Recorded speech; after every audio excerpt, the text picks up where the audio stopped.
The Late Night Alternative with Iain Lee on Talk Radio. We have ways of making you talk. Well, I'm not the kind to kiss and tell, but I've been seen with fire up. I've never been with anything less than a 9. So fine, I've been on fire with Sally Field, gone fast with a girl named Bo, but somehow they just don't end up as mine. It's a death-defying life I lead. I take my chances. I die for living in the movies and TV. But the hardest thing I ever do is watch my leading ladies kiss some other guy while I'm bandaging my knee. I might fall from a tall building, I might roll a brand new car, 'cause I'm the unknown stuntman that made Redford such a star.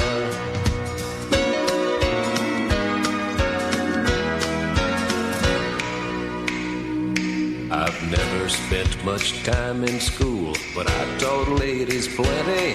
It's true, I hire my body out for pay. Hey, hey, I've gotten burned over Cheryl Teague's, blown up for Raquel Welch. But when I wind up in the hay, it's only hay. Hey, hey, I might jump an open drawbridge or Tarzan from a vine, 'cause I'm the unknown stuntman that makes Eastwood look so fine. Here we go! Ooh, yeah, yeah, yeah, yeah, yeah. 0344 499 1000 is the phone number. Thank you to James, thank you to Dean. Don't know why I'm thanking them. They were contractually obliged to be here. I'm thanking them for doing their job and getting paid for it. But maybe that's something we need to do. Maybe that's something we need to do. One of the things I want... The world sucks. Do you see the world this weekend? It just kind of collapsed in on itself, and everything sucks now, and like loads of bad things happened, and you know, some old people got shot by a nut job just because they were Jewish. They were old. One was 97. No, one was like, the youngest, I think, was 53. Yeah.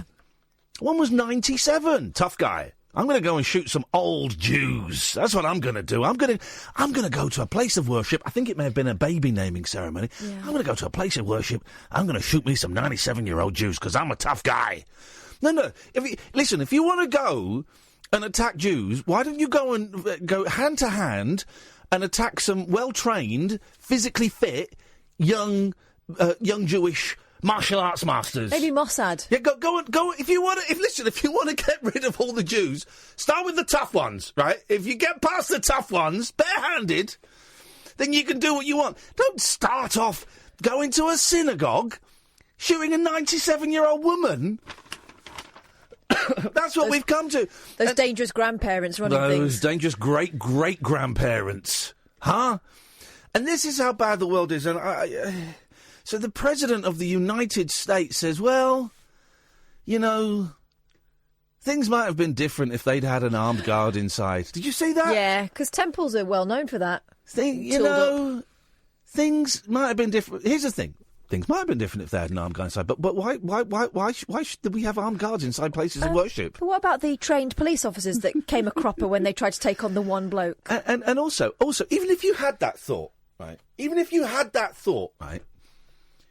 And you're the President of the United States of America, why would you say it?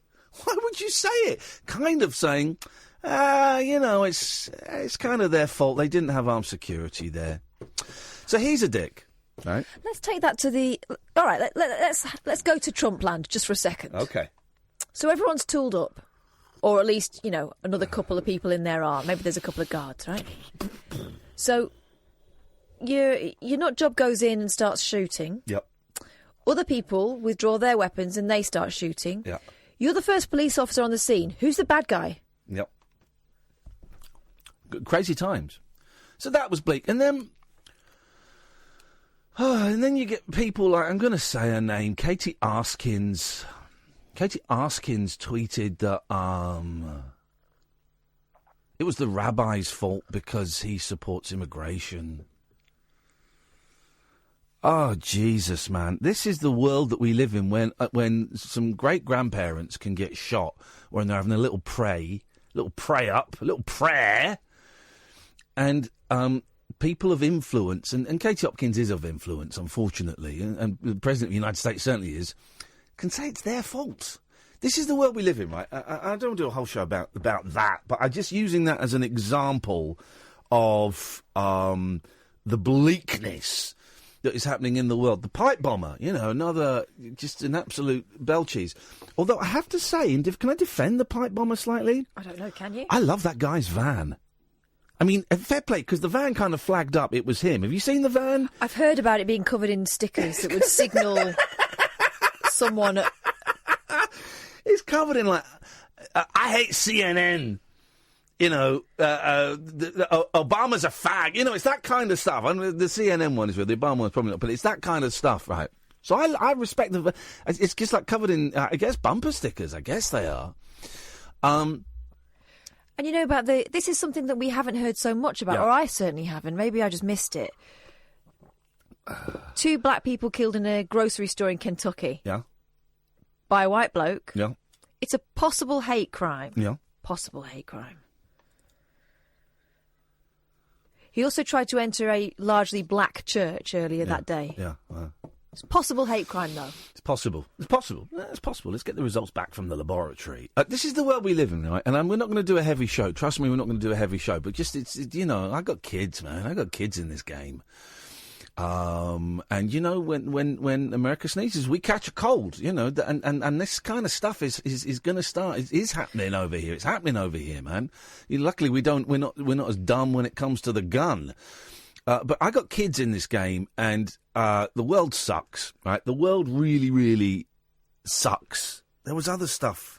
Yeah, did you hear about? There's an investigation after a load of blokes dressed in Ku Klux Klan robes were spotted outside an Islamic centre in Ireland. But there's good and bad people on both sides of this argument. Let's not forget that.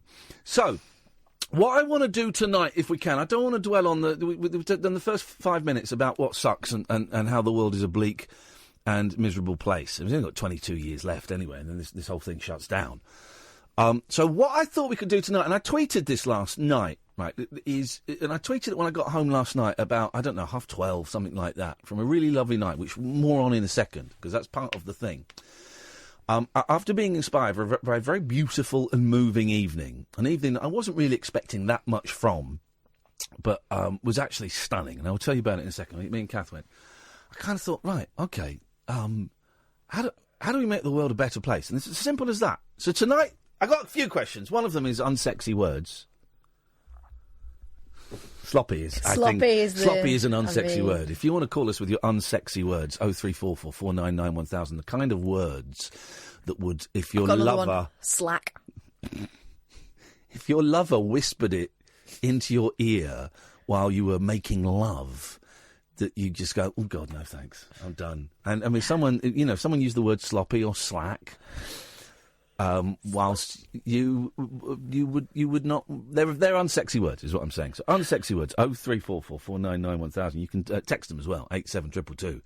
Start your text with the word talk. 25 pence per massage. Clammy. 25 pence plus massage per message, plus your standard network rate. See, I never do texts, clammy. But also, and here's the underlying question, right? How can we make the world a better place? And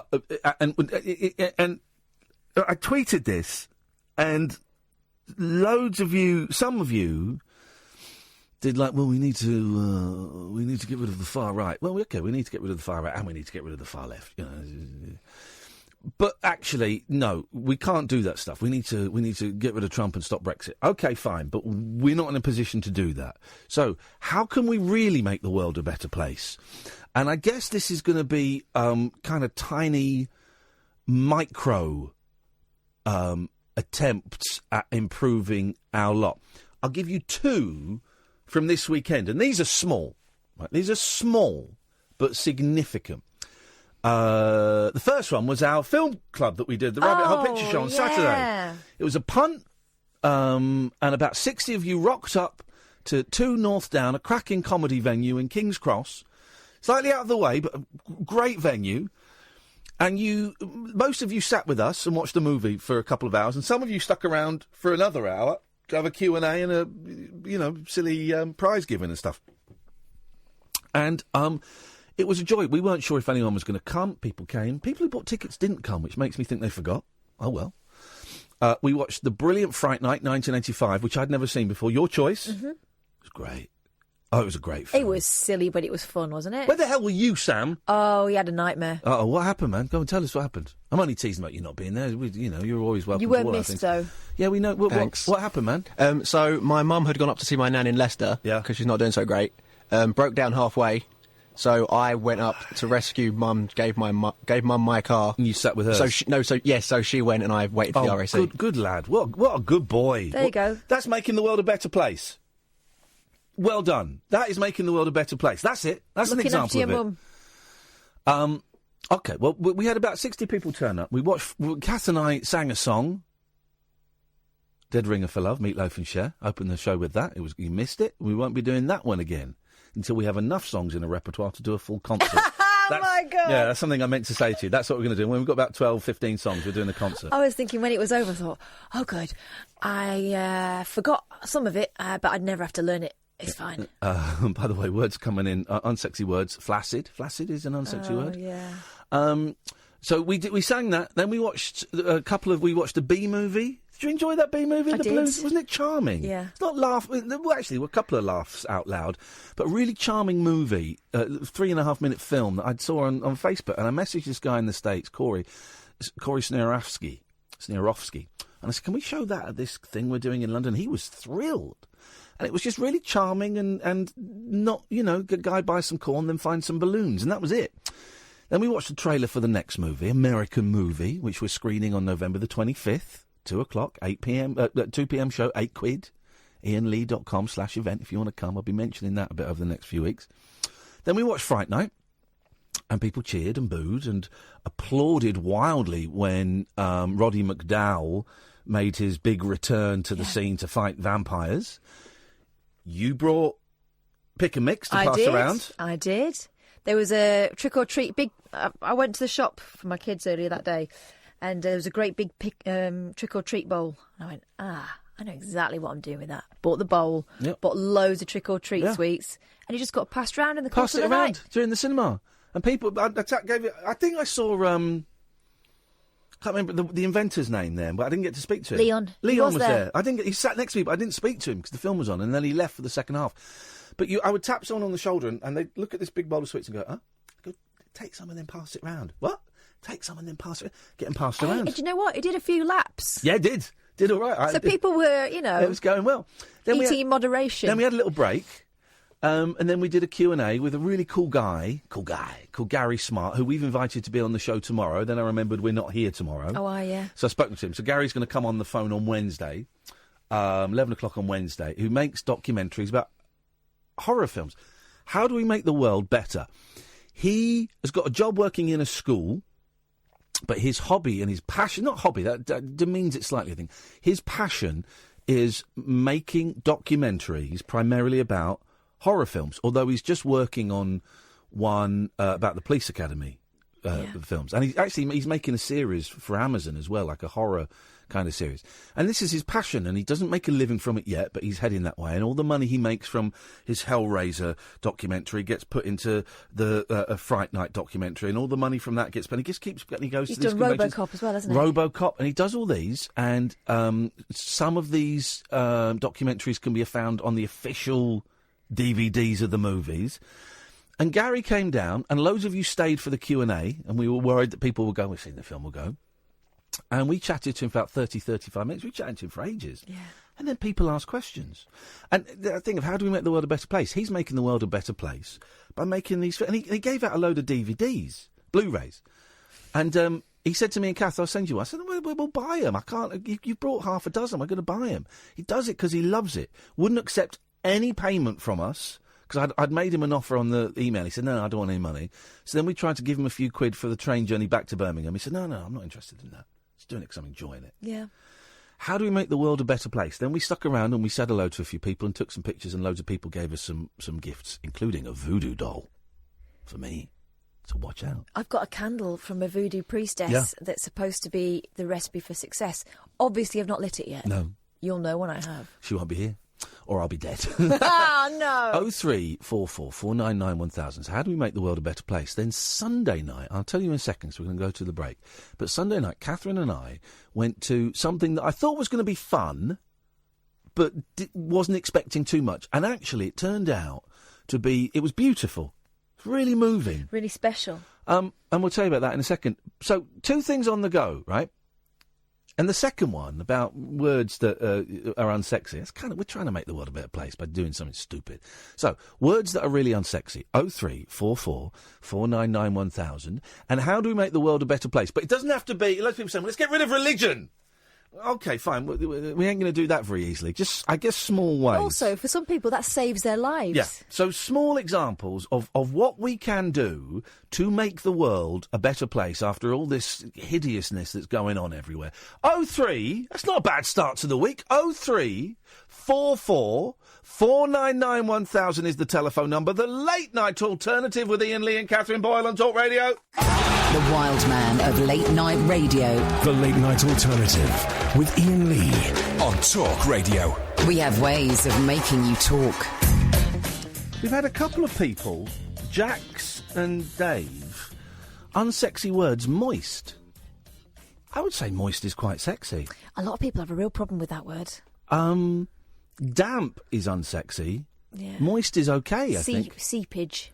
Flipping heck, man. Oh, dear God. So, the thing 0344 499 1000. Why don't you tell them what we did Sunday night? Sunday night we went to the Harlequin Theatre. Where was that? Red Hill. Red Hill. Red Hill. Sorry. And it was for a friends and family and Facebook fans preview event of... And don't laugh, because... Don't laugh. You will laugh, but don't laugh.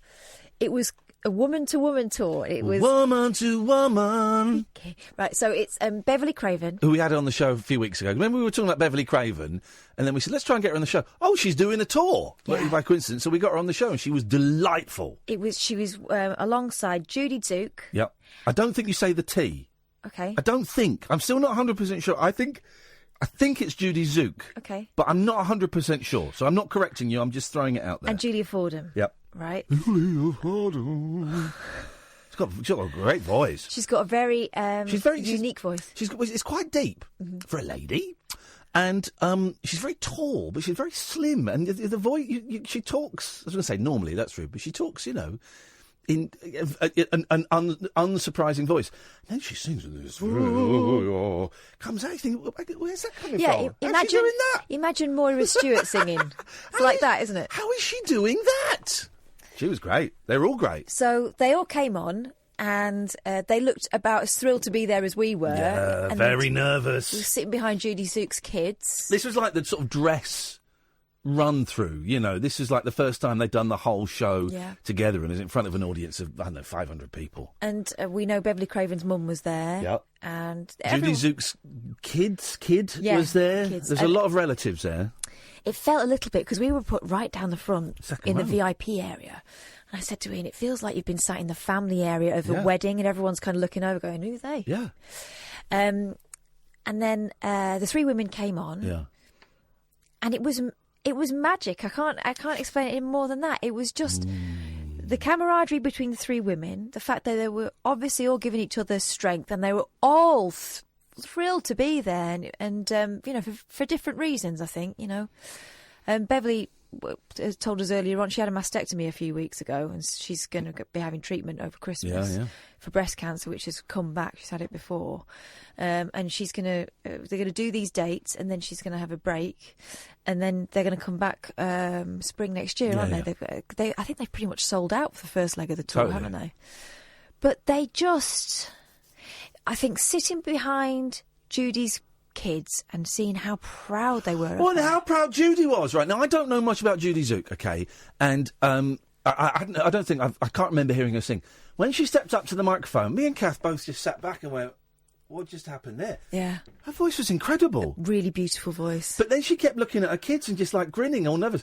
Read a really interesting thing. She had to cancel a tour about 4 or 5 years ago because she got crippling stage fright. Wow. Yeah, she got stage fright. You wouldn't know. No, and I think she's over it Wikipedia. I think she's over it, but yeah, it did her in for a while, stage fright. Because the way she was on stage, I found her really natural and engaging, and the smile was just, everyone melted, didn't they? Yeah. But that voice has not changed at all. But then there was a song, and I love Beverly Craven. I've always have, and I make no bones about it. And one day I'm going to marry her. And she was singing a song about her daughter, and I turned over to Kath because I hadn't looked at Kath at this stage. It was quite early on, and third song in. I was thinking, Kath is either going to be loving this or she's going to be sarcastically pulling her face and go, "What is this crap?" I turned round, and I'm sure you won't mind me saying this. You had a little tear in your eye. I was in floods of tears. You were in pieces. I didn't stop crying till near the end of the next song. Yeah, it was so beautiful, wasn't it? Yeah, it was a song about her kids, and they're. Just knowing what's been going on with her, and I've got little girls too, and they did this video which went straight to the old heartstrings. So it was her with her youngest, with her eldest child. So she was really young. These old pictures of her holding this baby, and she's just she was so young. She's so young. I'm talking about Beverly, not the baby. The baby's obviously young. And then you see other kids coming into the picture and stuff. And then towards the end of the video, there's 3 young women standing next to her, and it was just. Oh, it got me. Basically, right, and we were really, really moved by it, more so than ever, and we had a great laugh because we met a really drunk woman from Essex at the bar. She was all over the shop. She was all over the shop. She took a selfie with us. She didn't recognise me. I do hope she showed that picture to someone who watches The Jungle, because she'll be in for the shock of her life. Me and her were flirting terribly because she was so drunk. She was with her boyfriend, but when she got her drink and she went over into the other corner, as we left the bar area, we heard her going, "Join us! Join us!" And I went, "I can't, love. You're too pissed. Get John back. Tell John we'll go straight to him." 0344 499 1000. But basically, it was joyous. It was a celebration of life. It was significant that it was 3 women doing this, because you said they'll have had it tougher than their male peers. These are women who were kind of at the top of their game in the early 90s, singer-songwriters, and life has happened to them in the meantime. Yeah. And, at various points they've had to let go of their careers to raise kids. I know that Beverly left it for 5 years at least to be able to raise her kids and stuff. And it's not easy to come back from that, but they're just... It was talent. It was just such talent. I thoroughly recommend it. It may not be your thing, but it might be your mum's or your dad's. Or and if it is, buy them a ticket for Christmas and go with them, because I think you'll enjoy it. I think you'll enjoy it. It was lovely. It was really, really lovely. But it wasn't all just kind of lovely mumsiness as well. Women are so great. It wasn't that. There's a bit of that. They were hilarious. Beverly's got a really dry sense of humour. She was very, very funny. She made. She was talking about Promise Me. Yeah. She was saying, "I have so many people come up to me and say, 'Oh, that's our song, Beverly,' and I think, no, it's my song." She said, and I heard the stat is that 2 out of 3 people have made love while listening to Promise Me. I like to think the third was watching. Promise me you'll wait for me. It was great. It was good. Go. Anyway, it made us feel good. It made us feel good, and it made us feel loved, and we came out and we drove home with big grins on our faces and thinking, how can we make the world a better place? So that is the question, okay? And it doesn't have, and by the way, you can call in about anything. You know that. The phones are very quiet. We've only got Ken, and we'll go to Ken in a minute. Only, I take that back. We've got Ken in a minute. We'll go to him in a second. But if you want to give us a call about this or anything else, 0344 499 1000 is the telephone number. Let's go to Newcastle. Let's go to Ken. Good evening, Ken. Good evening, Ian and Katherine. Oh, pardon me. You're pardoned. Yes, that's a wonderful question, Ian. How to make the world a better place. Yes. And I appreciate you said we can phone in about anything. And I have got a wonderful suggestion for everyone who's listening and for yourself. Yeah. I know how the world can become a better place by genuine repentance toward God. I'm going to stop you there because you don't allow freedom. No, I don't allow freedom, no. Because what you're doing there is you're talking about repentance of sin, and that's creating negativity. Listen, we've already said if people want to turn to Christ or to Islam or to Buddhism or Judaism, if anyone wants to turn to those things and it works for them, that's fine. That's fine. That's great. So we've kind of got that as accepted. But to then go on and talk about sin and stuff, that doesn't make the world a better place. Talking about sin, that brings darkness into a very light-filled forum. Well, that's why the world is in a bad state, because of the sin that... Okay, and we know the world is in a bad state, and so this is really specific. And no, I don't allow freedom. It's my ship, and I will point it in the direction to which I want to sail. You can call about anything. Yeah. You can call about anything. So yes, you're telling a lie? Yes, I'm lying, Ken. That's what I'm doing. Again, you're creating more negativity. So just try and stay with the positivity. We know the world is a very dark and frightening place, and many people would argue that religion is partly a cause of that. I'm not saying that. We're saying tonight, if religion works for whomever, then that's brilliant. That's great, man. But let's not focus. Let's not focus on the darkness. Let's focus on the light. Let's focus on the light. Jesus offers to forgive us and give us a clean heart. That's great. This is the good news. That's great. That's fantastic. Anything else? Anything that you've done? Well, no, you've talked about it enough, I think, for tonight. Are you afraid to talk about it? Yes, Ken. I'm afraid to talk about it. Tell us something. Why? Tell us something, because I don't want to lose any more listeners than we've already lost. Tell us something that you have done that is non-Jesus related today, or over the weekend, to make the world a better place. Apart from bearing witness, what else have you done in the past few days to make the world a better place? Let's grab onto these positives. What have I done outside of speaking about Jesus? Yeah. I have showed myself very friendly, genuinely, to many, many people in my daily walk. Beautiful, Ian. beautiful. Many people. Great. I've been friendly and encouragement there as we best go. as I can. Friendliness and encouragement is great. Yes. Yeah, and I'm not saying it as a challenge to you. I'm genuinely curious as to, outside of all the work you do for Christ, what practical things have you done? And there you go, being friendly and encouraging people. That's great. We could all do that a bit more. Well, there's a thought that some there's a lot of homeless people and people who are looking for money on the streets. Well, I'm a retired man. I can't afford to support everybody. But of course not. When God prompts my heart, I'm speaking here about the grace of God. Yeah.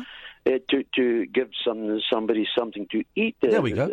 I enjoy doing that. That's a nice much. thing. And do you know what? You're right, because I sometimes buy sandwiches and drinks for homeless people, and I enjoy it. And there's no shame in feeling good about doing something that helps other people. Yes, well, you see, that comes from a heart you see, if you love your neighbour as yourself, Ian, I'm talking in general here, if we genuinely love our neighbour as ourselves, we have no ill will or bad feelings against anybody. That'll do. It's wonderful. That'll do. This is the miracle of the gospel. Well, you don't have to be a Christian. You don't have to be a Christian to be nice to your neighbour. I'm not a Christian, and I get on very well with my next door neighbour Betty. So it's not solely a Christian tenet to be nice to the person you live next door to.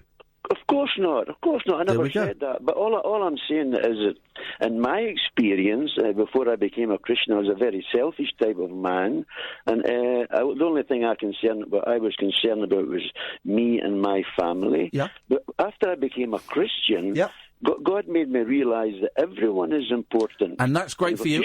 That's great. That's great that's the route you had to take. Of course, a lot of people don't need a religion to know that other people are just as important as them. A lot of humanists know that. A lot of people with no faith or no spiritual interest at all know that everybody else is just as important as them. Yes, I accept that, but I can only speak from my own experience, and the experience of the happiest people I have ever met, and the most peaceful people I have ever met, or know, in fact, are African Christians. Most of my friends are African Christians. The most peaceful people I've ever met have been Christians. The most peaceful people I've ever met have been Buddhist monks. The most content, peaceful people I've ever met have been Buddhist monks. Right, well, that's your experience, and I accept that, and I appreciate that. There we go, Ken. Thank you very much indeed. 0344 499 1000. Let's go to Carl. Good evening, Carl. Good evening, Ian. There we go, Carl. We're not going to wallow in the negative tonight. We know it's a bad world out there. Let's celebrate the love. Let's make the world a better place. Karma. All right. Let's make the world a better place. No. So, did I misunderstand? Sorry, go on. I misunderstood, did I? Yes, karma. I just live by karma. So I treat people how I would be expected to be treated. I don't think that's karma. Well, partly. But whatever happens, if they're really aggressive to me, I walk away thinking, something will happen to you. Yeah. Oh. For being that aggressive to me. Oh, so you greet them with passive aggression? That's right, yeah. But that's not very spiritual. And also, That's not karma for you, you know. It definitely ain't religious. Well, also karma. It definitely isn't religious. Well, no, it's not religious. Instead, what you should be doing. This is one of the things I've learned in recovery. Right, it's a really tough one to do. If someone's an arse to you, you go home and you pray for them. No, I just think. Imagine if someone had been really, really horrible to you at work, right? Really, really horrible. And instead of going home and fuming about it and going, you just go home and you sit quietly and you meditate and you wish them well. You wish that whatever problems have caused them to be like they are, that they get solved. Yeah, I don't pray for people, but I just think, oh, that's on them. I wonder what's going on with them. Yeah. Don't wish that they get knocked over by a bus or something, Carl. Or a hearse. Or something, Newcastle, anything really. Lee Hurst? I just try and look out the bigger picture. Yep. Which is they'll get theirs. Yeah, exactly. And I feel so much more relaxed by doing that. There you go, Carl. Thank you very much indeed. Now, Darren, is this serious? If I'm laughing because it's not serious, I'm rude. I mean, I don't know if this is the best idea in the world. Or the worst. Go on. I'm going to read it. Darren says, ways to make the world better. Leave old coats, hats, blankets and jumpers hanging on tree branches in town centres so homeless people can keep warm. So you turn like trees into... Clothes trees. Clothes trees. They're fruiting. And you leave... Now... Why don't you just give them to the homeless people? So that they are dry when they get them? I think there's... Listen, Darren, I don't know if you do that. I think there's a nugget of an idea in there. But yeah, isn't it better to approach the homeless people and say, do you want... Look, I've got a jumper and a scarf here. Yeah. It's getting cold. Do you fancy these? Yeah. Instead of what could be seen as littering. I don't know. You know, you always get... and it's not homeless people. It's normally Romanian thieves. Yeah. Slightly joking, but the last one I heard, it was actually Romanians. Those clothes banks. Yeah. You know, where that big, it's like a bottle bank, but for clothes. And quite often you'll get someone trapped in there because they've gone in there not to steal the clothes for themselves, but to steal the clothes so they can then sell them. Yeah. Because apparently once you're in, there's like a handle inside, but sometimes the handle is snapped off. So quite often the charity workers will go and open it, and there'll be like a bloke in there. Yeah, because I think that they're not designed. I don't know because I'm not in the collection business anymore. But I think they can just open the front of them. I don't think they send a small person in there to pass the things out generally. So I think once things are in, normally there's not much of an escape route. Story of Kath's life. Sally says it is actually a thing to tie coats around trees. You're thinking of yellow ribbons. 0344 499 1000. Good evening, Tony. Tony, let me just try you on this line, Tony. Let's try it. Good evening, Tony. Tony! Give Tony a call. Give Tony a boot up the backside. Silent Tony. Let's go to the Cadstar. Good evening, Cads. Hi, Mark. Hello, Alan Caddick. It's Sandy in Leicester. Sorry? Oh, God. And Sam needs to put his microphone on because I think he was near the King Power Stadium. Hang on a minute. First of all, I'll produce this show, thank you very much. And second of all, he's busy. And third of all, have you been listening to the show? Well, I'm trying to... No. Badness out of the way before I give my unsexy word. Okay, but listen, we know that thing that happened with the dude from Leicester City is horrific and is horrendous and... Bad time. Bad time. And so what we're trying to do tonight is... Lighten the mood. Well, yeah, exactly. So, you know... Unsexy word. Will you shut up? For God's sakes, man! I'm sick of not being out of talking to you and you're just not listening! Karma. I'm sick of talking. They've kicked out one of Culture Club from Culture Club. Have they? Yeah. Where's my? Which one? Because that documentary George. was brilliant. Not Boy George. No, it's in the Sun. Hang on a minute. Here we go. I'm going to guess it's the guy that used to go out with Boy George. Correct. Because they scrapped, don't they? John Moss. There are plenty of ways to get revenge on your ex. Well, there are 50 ways to leave your lover. Probably more now with social media. You're ghosting. But Boy George really has taken things to the extreme. The thought of spending every day on tour with his former lover and drummer, John Moss, has proved unbearable. I bet this isn't the real story, because it's in the newspaper. The Culture Club singer has booted him out of the band just weeks before their latest lucrative European tour. The pair dated for 6 years, from 1981, but Boy, real name George O'Dowd... Boy. First name Boy. He's not a girl. Wasted no time in replacing John, who was an original member of the 80s group. Insiders say John has been left stunned by the decision to axe him. It's hardly the bloke out of Fleetwood Mac, is it? No, Lindsay Buckingham. And I bet he's not that stunned. I've seen that documentary. It wouldn't be a thunderclap from above, would it? A music source said John has been in floods of tears and is beside himself with grief. He says he was fired by Boy for no reason, and a new drummer will replace him on the band's upcoming tour. As a founding member of Culture Club, he isn't prepared to take Boy's decision without a fight. He's threatening to take legal action and... just hold your breath, Alan. And recoup huge damages and losses from Boy unless he is immediately reinstated. Boy. That's what he said. There we go. The source added, John and the rest of the band were miffed by this decision and thought their legacy and contribution to Culture Club was being trashed by Boy. Remind me of the whole Gary Kemp versus Spandau Ballet thing. Yes, man. Well, it's not Gary Kemp versus Spandau Ballet. Yeah, but didn't Gary Kemp take it to court? Oh, look, there are coats around trees with notes on. That's weird. It looks like someone's cast a spell on someone. Also, it has started getting proper frosty. They're going to get damp, aren't they? Gets damp, innit? Gets very, very damp. Surely take them to Shelter or some other great homeless charity and they can distribute them. Come on then, Alan, let's have your unsexy words. Sugar.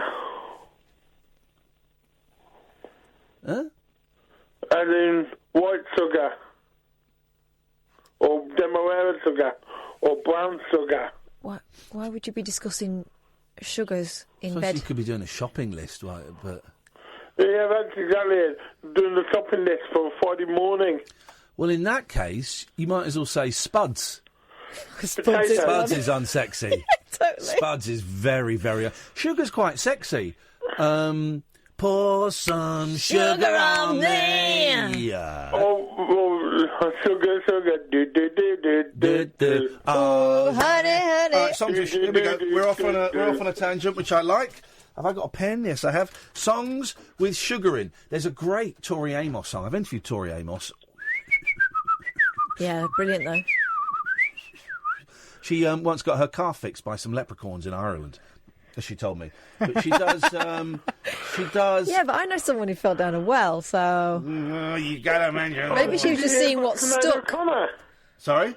Did you hear about Sinead O'Connor? Yeah, were you listening on Friday? Well, I'll listen back today on Friday, so... Well, you didn't listen to the whole thing, then. Here's the thing, Ellen, just admit it, right? And we won't be angry, I promise. You don't listen to the show. I do. I listen back the following morning. You don't listen. I do listen. You don't listen. I listen back. All right, hang on. The research for the... We're going to do a quiz with Alan about the show in a minute. Listen to this. Listen to this. No.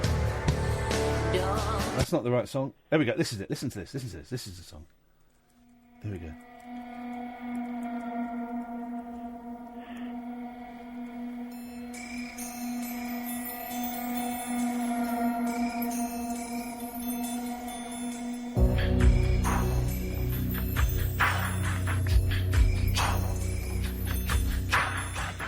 Don't say the morning's come.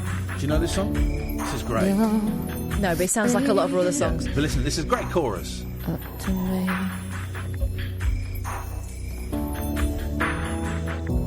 If I could take Get ready for the quiz, Alan. We're doing a quiz. See if you actually listen to the show in a minute. Stay there. The record books. Here we go. Sugar, it brings me sugar.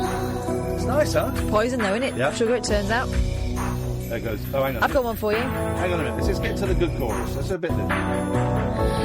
No. There we go. Listen, this is. Bring me sugar. And all the robins bring me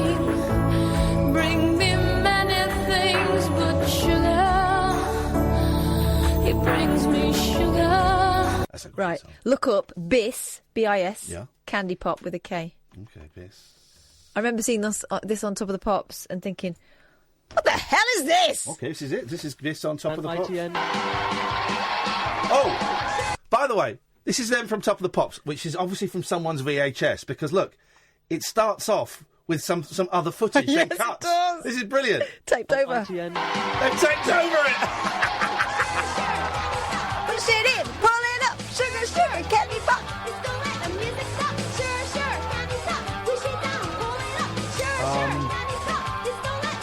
She's the most beautiful singer I've ever seen in my life.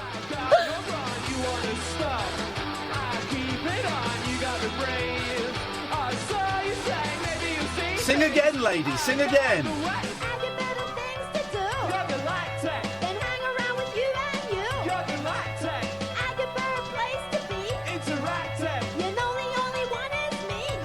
Right, okay, well, when we get back, we've got two things on the go. We're going to speak to Duncan, we're going to find out where the lady from Bis is and if she's married.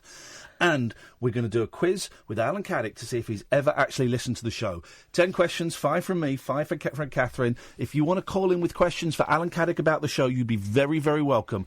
He's got to score more than 60%, otherwise we know he's not a listener. This is Talk Radio. The Late Night Alternative with Iain Lee on Talk Radio.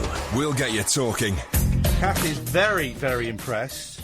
Well, you're becoming a magnate. No, it was so stupid. I can't attract metal.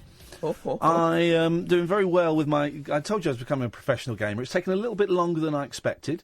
But you can now follow me, subscribe to me on Twitch, twitch.tv/Iain Lee. There's an unsexy word. Twitch. Alan, stay there. Your time is coming, buddy. Good evening, Ben. Oh, Ian. Ben. You're not supposed to have said that. I'll try to tell the fellow on the phone. I just want to test that Alan. Who am I? Oh, here we go. Where is this Alan fella? Say hello to him. Hello. Alan, are you there? I'm here. Who am I? You're a caller. Oh! Oh, if you listen to the show, mate, you must know. It's Andre. Ben's ego's getting so big he thinks people are going to recognise him. Who is it, Alan? It's Andre.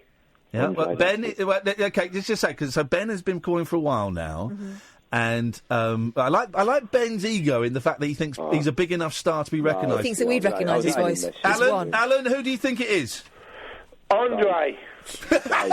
Alan, I'm going to give you a clue. You're speaking to Ben. Who do you think it is? Peter Andre. Okay, I'm going to give you one more clue, Alan, right?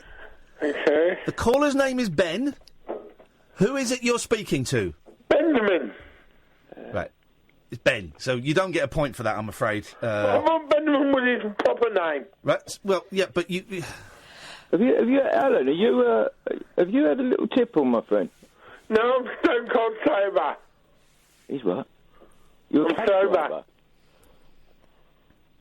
A what, mate? A server? Yeah, I'm as sober as a High Court judge.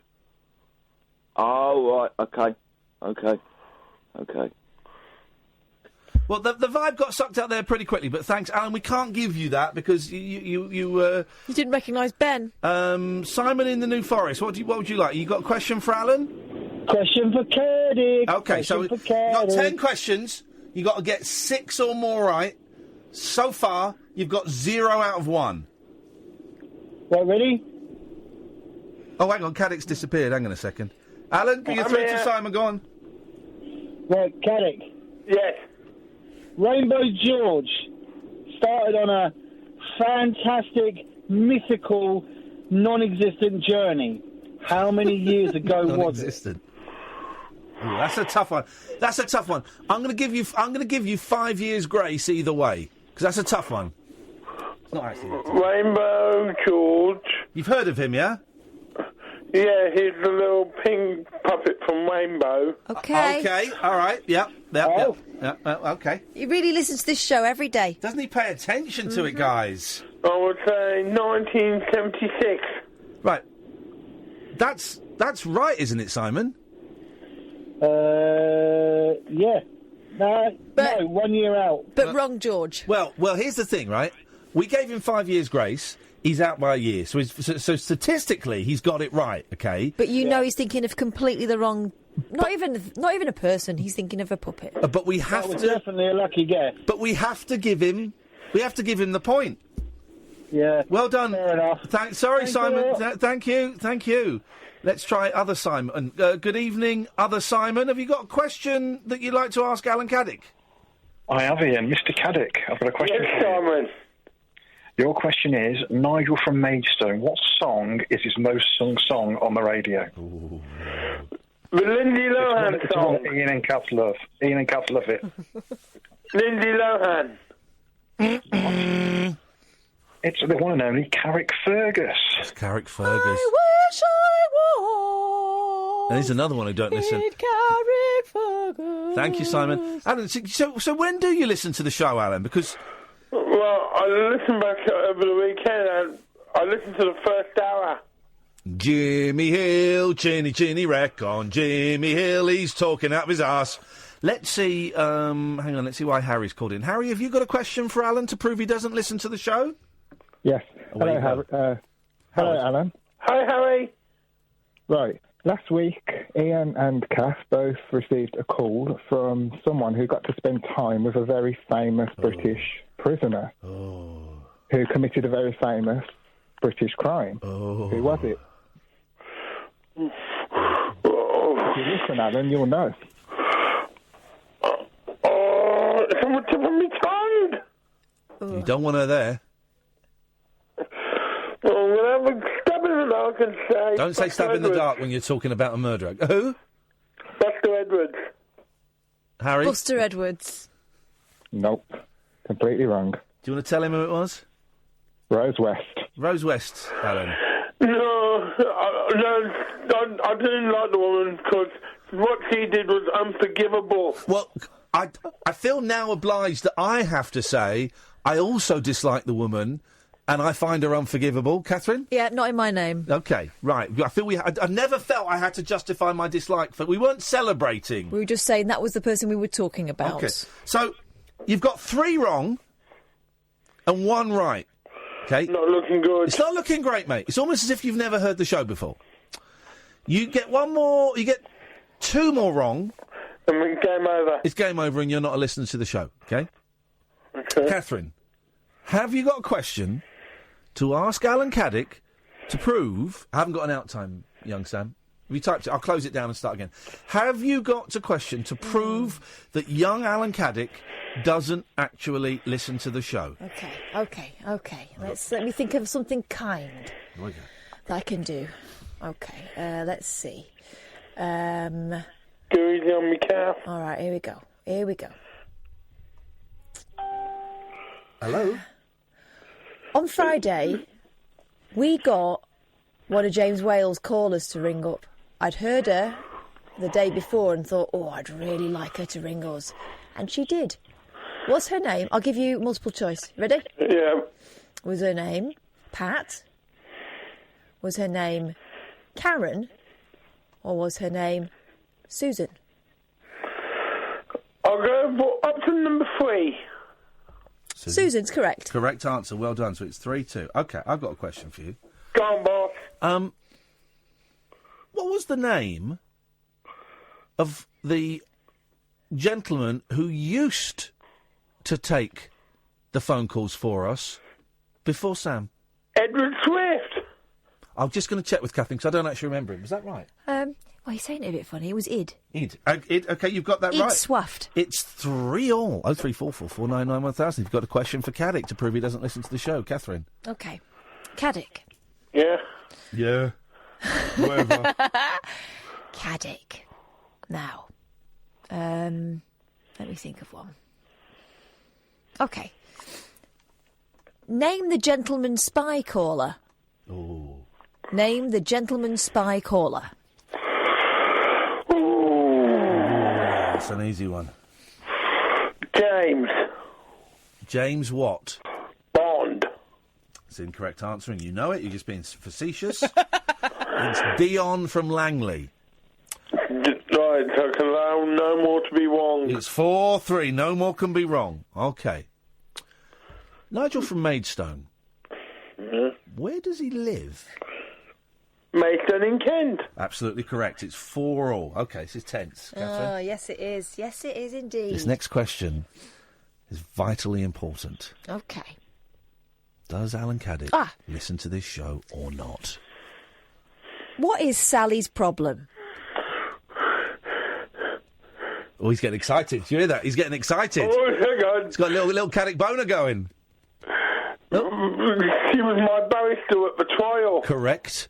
But she has a recurring problem on this show. No, because she's done a good job defending me at the trial. Yes, but she's living very dangerously. What is her problem? Apart from you. I don't think Sally's got a problem because we haven't heard from Sally for a while. She has a problem with a piece of equipment. The headset keeps playing up. The what? Headset. The headset. Is that your final answer? No. Can I phone a friend? Go on then. Can you phone Sally? No. It's not called. Can you? You've got to phone a friend. Hold on. Can we please come back to me with my answer? No, we'll wait. But we're going to get the news at 11. No, we're not. We can wait. Oh, come on, I don't want BBC News.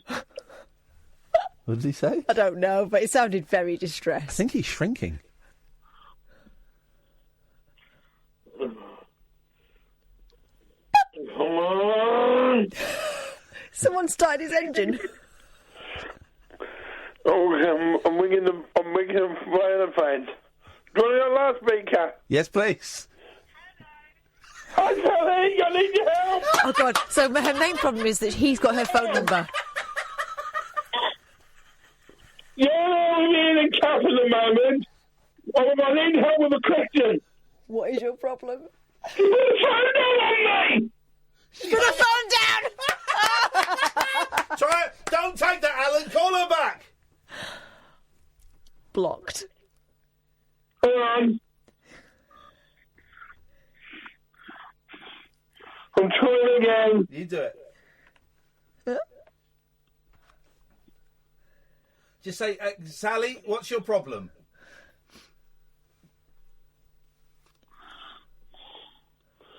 Come on, I've now got no signal on my phone. Oh, it's not looking good, Alan. It's not looking great, is it, Al?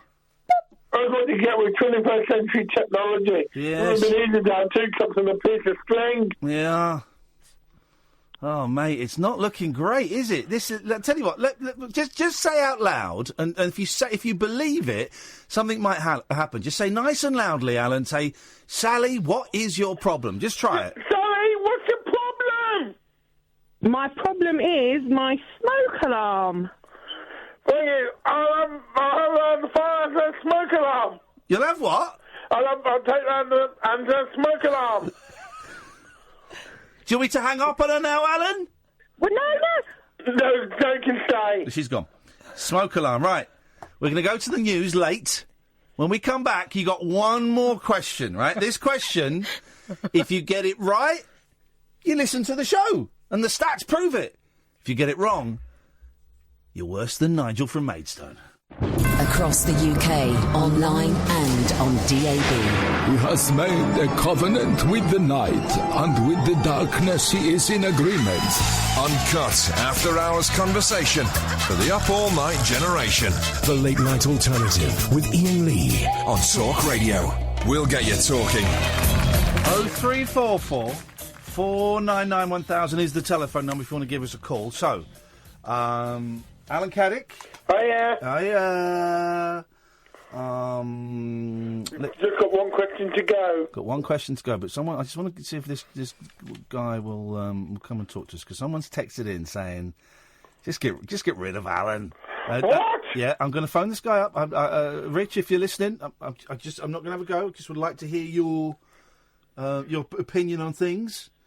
If he starts, I'm ready for the argument. Well, don't do an argument with the dude. We just want to hear his listen. But tonight's show is about creating peace and love and making the world a better place. Hang on a second. Is he there? Because I can't hear him. What's going on with these phones? Oh. Hello. Is that Rich? Yeah, it is. Hi, Ian. Rich, nice to talk to you, mate. I appreciate your text, so thank you. So please don't think I'm phoning up to have a pop. May I read your text out, please? You can indeed. Rich has very kindly texted in. He's written, please ban Caddick permanently. He does not listen to the show and is boring. Excuse me, did you not hear the trial of Alan Peter Caddick? Excuse me, Alan. We're one question away from finding out whether you do listen to the show or not, okay? So just button it. All he says is, all right, boss, like the brown nose he is. Oh, Rich. Then he mentions some irrelevant rubbish. What is the point of him? And then Rich adds, classy touch. This is why I wanted to speak to the guy. Hello, Kath. Love the show. So, now, Rich, is there anything you would like to add to that? No, I think that's quite succinct. I just think he's a fella Brummy. Uh-oh. He's so boring. I mean, God, I know you need listeners, but your show's brilliant. But every time I hear him, I tend to switch over. Okay. Well, why don't you go back to RBC? Well, no, Alan, listen, after the last set of figures, we need every listener we can get, all right? So don't you dare tell Rich to go. Don't go anywhere, please, Rich. I swear to God, we need you. Right. We can make this right, Rich. We can make this right. Now, here's the thing, right, Rich? He is, and Rich, I'm hoping you can ask a question to Alan that will prove whether he listens or not. So have a little think. We are one answer away. If he gets the next answer right, that makes 6 out of 10, 60%. That means he's a listener. The stats prove it. The stats do not lie. If he gets the next one wrong, Rich, that's 5 right, 5 wrong. You could get that by guesswork. That proves he's not a listener. And then we will have to come up with a suitable punishment for him. So, Rich, sounds like you're a big fan of Catherine's. Don't know why. Both of you guys? Well, all right, mate. Come on now. Have you got a question for Alan that will prove whether he listens to this show or not? Apart from the point, why does he bother? Apart from the point, why does he bother? Correct. Apart from that, no. Why does he bother calling up? He's asleep half the time when you call him back. Let me think. There's real beef between these two. I love it. Where are you, Richard? I'm going to find you and I'm going to hunt you down like a dog. Let me go sit centre, mate. Anytime you want. Idiot. He'll give you the grid reference, the map location, everything. He'll be there. See, he'll be by the balls in about 20 minutes. Rich? Yeah. Come on now, give us a question, Rich. This is it. This is Alan's future depends on this. Okay, who's the lady who was in some cheeky photos of a senior age who's been called in recently? Great question. Great question. Can you translate that, Rick? Because I couldn't understand which is from the accent. So you're in a proper Brummie, are you, mate? What an arsehole. Okay, I want Ian to repeat the question. I will repeat the question. You don't understand English, obviously. Yeah, go on. Who was the lady, a senior lady, who's called the show a few times and has taken some adult photographs and directed us to a website so we could see her adult photographs? One of them involved her hanging upside down on a plastic sofa. Popular call. You one off. Shut up! Sorry. But yes, I think he is. Alan? I'm going to have to be access denied. Just guess a lady's name. Psychic Sylvia the Swinger. Right, she's not called in for 12 years, so that is incorrect data. So, Alan, the stats are, you got 5 of those right. You got 5... That's 5 better than I thought I would get. Yeah, because you don't listen. The stats prove you don't listen. Rich, what punishment would you like to hand down to this interloper? Can you ban him permanently or at least for a month, please? No, I will ban him for the week. Okay. Rick seems fair. Is that fair, Alan? Rick seems fair. Right, you're banned for 2 weeks then. He's a fair cop. He's banned for 2 weeks, Rich. Oh, thanks, Ian. Thanks, Kath. Thank you, mate. Thank you for being a good sport. There we go. He's a good lad. So Caddick's banned for 2 weeks for not listening. But out of that, my favourite noise that Caddick makes, his thinking noise. Sally's back in the room. Good evening, Sally. Oh, Sally, let me just have a think about what your problem is. It's her headset doesn't work. Headset. Her headset doesn't work. My phone's not working at the moment. Sorry, Alan. Can I tell you? Yeah. The biggest question I've got off the back of that. Yep. Why the hell has Alan Caddick got your phone number? Oh, That's I know why. insane. Because they were preparing a trial. Oh, well, you should have changed it after that. Yeah, but then he lost his phone. He had his phone stolen. Well, then he... So how has he still got my number? Because he can memorise numbers. You know what he's like. Oh, God. Oh, Jesus. Okay. Yeah, at 6 o'clock in the morning on a Saturday. You're kidding me. Alan. Yes, mate. Right. Anyway. Unsexy word. Oh, yeah. God, I forgot we had actually had some topics for tonight. Okay. Moisty's really unsexy. No, moist is sexy. Okay. Moist is sexy. Length. Sorry? Length. Length. Squat. Squat is a bit... Why would you ever do... Actually, dump that.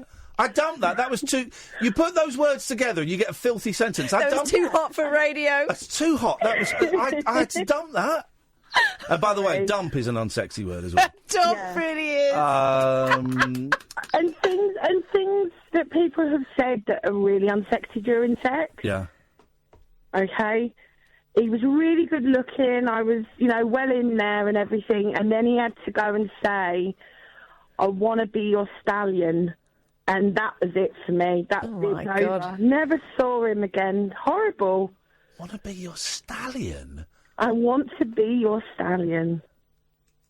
I don't understand. Why would anyone think that was an erotic... No idea. Thing to say. But never saw him again. Yeah, okay, I've got an unsexy phrase. But some women might find this sexy. Okay, here we Okay, go on.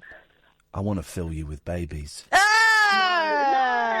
Fill you with babies? What, like a litter? Flip it. Why am I a pig? No, that's horrible. Fill you with babies. Yuck. Yuck. I'm going to start... Sally, can you... tell me if this works. I'm going to start referring to myself now as... instead of, like, the dad of two boys, I'm going to start saying I'm their baby daddy. No. The inseminator. Yeah, they're the baby daddy. I'm the baby daddy. No, don't say that. I'm the baby daddy. You're a baby mummy, aren't you? Oh, God. I am a baby mummy, yeah. Well, I'm a baby daddy. I'm a baby daddy. Yeah. It's true. Kath, you're a baby mummy. No, I am not. I'm a grown-up mummy. You're a baby mummy. I'm a grown. They're 16 and 13. I can't refer to them as babies shut anymore. up. They're always your little babies. And you're their mummy, so you're a baby mummy. We got filled with babies, Sally. Oh, no! That makes me feel sick. Oh, no, isn't it horrible? Mate. Oh, wriggling around. Oh, no! All right, the wriggling is a sexy word. Sally, thank you very much. Good sport as always. Let's go to... if you're wondering, we're asking... Seriously, don't use that one. I'm going to fill you with babies. We're asking for your unsexy words or phrases, I guess, as well. 0344 499 1000. Good evening, Simon. Hello, Ian. You're right. I'm good, thank you, mate. What you got for us tonight? I've just got a suggestion about Mr. Caddick. Yeah. For him to be able to get back on your show, what about on Friday? We have some questions for, and if he gets so many, he's allowed back on. What are you talking about? We've just on what's happened in this week. Sadly, we have no way of communicating that idea to him because he won't be listening. Oh no, that's a problem. Isn't We've it? just done the quiz. What's wrong with this guy? I'm tempted to ban this guy for a year. We've just done a quiz. I know. I was there. I listened to it. I asked a question. Okay. I just wanted to get him back. Nope. Does he not need to pass a test? Nope. I think he just needs to sit out his time. He needs to sit and think about what he's done for the next 2 weeks. Okay. And last night, Julia Fordham. Yeah. Did she sing "Love Moves in Mysterious Ways"? Yes. Of course she didn't. It was what a song. It was a great song. It was great. They do all the hits. I think they do one new song each, which you can... But even Judy Zook's new song was great. It was brilliant. It was Lifeline. One of the best songs of the night. Yeah, it's great. I don't know her. What was her hit? What was her hit? She had one hit. Stay with me till dawn. Yeah, it was about doing it. Right, okay. It's a song about doing it. If you ever listened to Graham Torrington's Late Night Love back in the day, yes, I do. Yes, it was always on there. She's honestly, man, it was such a good night, and it was a little bit. What was great as well is it felt like we were seeing something we shouldn't see because it was quite stop and start. And they came out on the start and said, "Look, we've rehearsed the first half, we haven't rehearsed the second half in its entirety, and we don't quite know where we're supposed to be standing for bits of it." And do you know what I really loved? Yeah. The dry ice guy was going nuts, right? Oh, and we were God, second from the front. And it was a bit like when I used to go to the roller disco back in like 1993, in that you would get to a point where I just couldn't see anything anymore. Yeah. But thankfully, in this scenario, there wasn't some big boy hurtling towards me backwards, as there was at the roller disco. I tried, but I can't hurtle anymore. It was a good night. So they sing songs together and individually. Yes. They're on stage together for most of the time. They've got a new album out as a threesome. One song each, everyone else will go off. But yeah, Beverly Craven's playing piano for a lot of it. And then the other two just do backing vocal. The other two do lush harmonies and backing vocals, while the third is up front or at the piano singing. It's great, man. Did I read somewhere that Julia Fordham almost nursed Beverly through the illness, living with her, and she was almost a stranger beforehand? Is that right? It was in the interview with Iain. Yeah, she told us that they didn't... Because Iain assumed that they must be mates then. Yeah. Because, Julia's been sort of going to appointments with her and stuff. It turns out they didn't know each other before this. Yeah, she stayed there and has nursed her... It was nursing her through, the cancer and stuff. And listen, I'm not a massive Julia Fordham fan. I'm going to be honest, right? No. But anyone who does that out of the kindness of their heart, I'll sit and listen to them do whatever they want to do for an hour on stage. I thought, what a delightful human being. And this is it, right? But, talent aside, and they all have considerable talent. They're amazing. They're amazing talents on their own. It was the fact that the three of them had come together, these three really remarkable women, and they obviously had a lot of affection for each other, just added to it. It was great. Yeah, it was lovely. Really, really nice night. I thoroughly recommend it. Excellent. All right, cheers, Ian. Thank you, Simon. Jerry, stay there. You'll be up next. This is the Late Night Alternative, weeknights from 10 o'clock. Listen on DAB, download the app, or go to talkradio.co.uk. The radio show for people who know the best part of the day is the night. The Late Night Alternative with Iain Lee on Talk Radio. We'll get you talking. 0344 499 1000. This is the Late Night Alternative, weeknights from 10 with me, Iain Lee and Catherine Boyle. We're not here tomorrow. We're in Swindon. Yeah. Going to see half of XTC live at the Swindon Arts Centre. If you're there and you see us, come and say hello. Very, very excited about that. If you saw the show last night... No, it's tonight. If you saw the show tonight, first show's tonight. If you saw it, give us a call, let me know. No idea who's filling in for me. Don't care. Won't be listening. Can't listen when it's not me or Kath. Can't listen, so, whatever. So if you want to give us a call tonight, 0344 499 1000 is the telephone number. How do we make the world a better place? Words that are not sexy, and anything else you want to say, really. You know the score. And by the way, if you're not digging the show, phone up and change it. Just block someone for being a bell cheese. But if you're not digging the show, we'll phone... Instead of tweeting me that the show is boring and then getting yourself blocked... Which, by the way, not true. It's not true. It's a good show tonight. It was a really good show. But if you're not enjoying it, phone up. Phone up and change the direction. There's only so much we can do. You have the power... to change things. So 0344 499 1000. Good evening, Jerry. Hello. Hello, Jerry. It sounds like I'll see you in the car. I just want to go to Swindon. Hang on a second. It turns out Jerry's been scamming us this whole time. He doesn't really have Parkinson's. He's actually a very posh camp actor. Yeah, I just want to go to Swindon. Hey, man. You're not coming with us. And then, He's just remembered he's supposed to have Parkinson's. Now he's doing the voice. I got your number, sunshine. I got your number. People mentioned that before. People have said that before. Idiots. Yeah, but I said it. I may not have said it first, but I said it best. Yes, you did. Yes, thank you very much indeed, Jerrington. What have you got for us tonight? Recently happened during sex. The whoopee cushion. The whoopee cushion? You're making slow passionate love, getting the gilly all ready and excited. Yeah. And then all of a sudden it's really off-putting. And it brings every romantic moment. It's like bonking a whippy, not Goldberg, a cushion. Whippy cushion. Okay, we know what it sounds like. You don't need to act it out. Just saying, he puts himself putting it in girth. That's a good word, girth. Girth. I always say funny when I'm about girth. Girth? Girth. Girth's quite an erotic word, I think. I know, I like that. It's a good word. Yeah. Horses have gift wrap. Gift wrap. Gift wrap? Get your girth gift wrapped. Girth? No, Christmas yet. That's a wait. Yeah. Oh, I'm dreading Christmas this year. No, he'll be all right. Not baby farmers. Baby farmers? Baby farmers instead of baby daddy. No, baby farmers are much better. Yeah. No money in baby farming, you need subsidies. Like child benefits. They've banned the baby farms now, haven't they? If you're getting a baby and you think you're getting it from a baby farm, then I would not get that baby and I would report it to the police. They advertise in shop windows and they advertise in all kinds of places. Don't go there. Get it from a legitimate baby breeder. Dudley. I'm going to cut you off, Dudley. Love you, Mum. There we go. 0344 499 1000. I had a little cry about Christmas earlier on. I'm still these pills 3 weeks, coming up to 3 weeks now. And the physical stuff has pretty much gone, although I had a terrible stomachache today. That may be because I ate a lot last night. I ate a lot last night when I got home. And I ate too much just because I was feeling a little bit crappy, so I ate a load. And I had a headache today, but that might be because I had to get up. I got up at 7:45 because I had someone coming round to look at doing some work in the house. And then I went back to bed, but I went back to bed with the heating on. And clothed. So I woke up with a headache. And then get this right.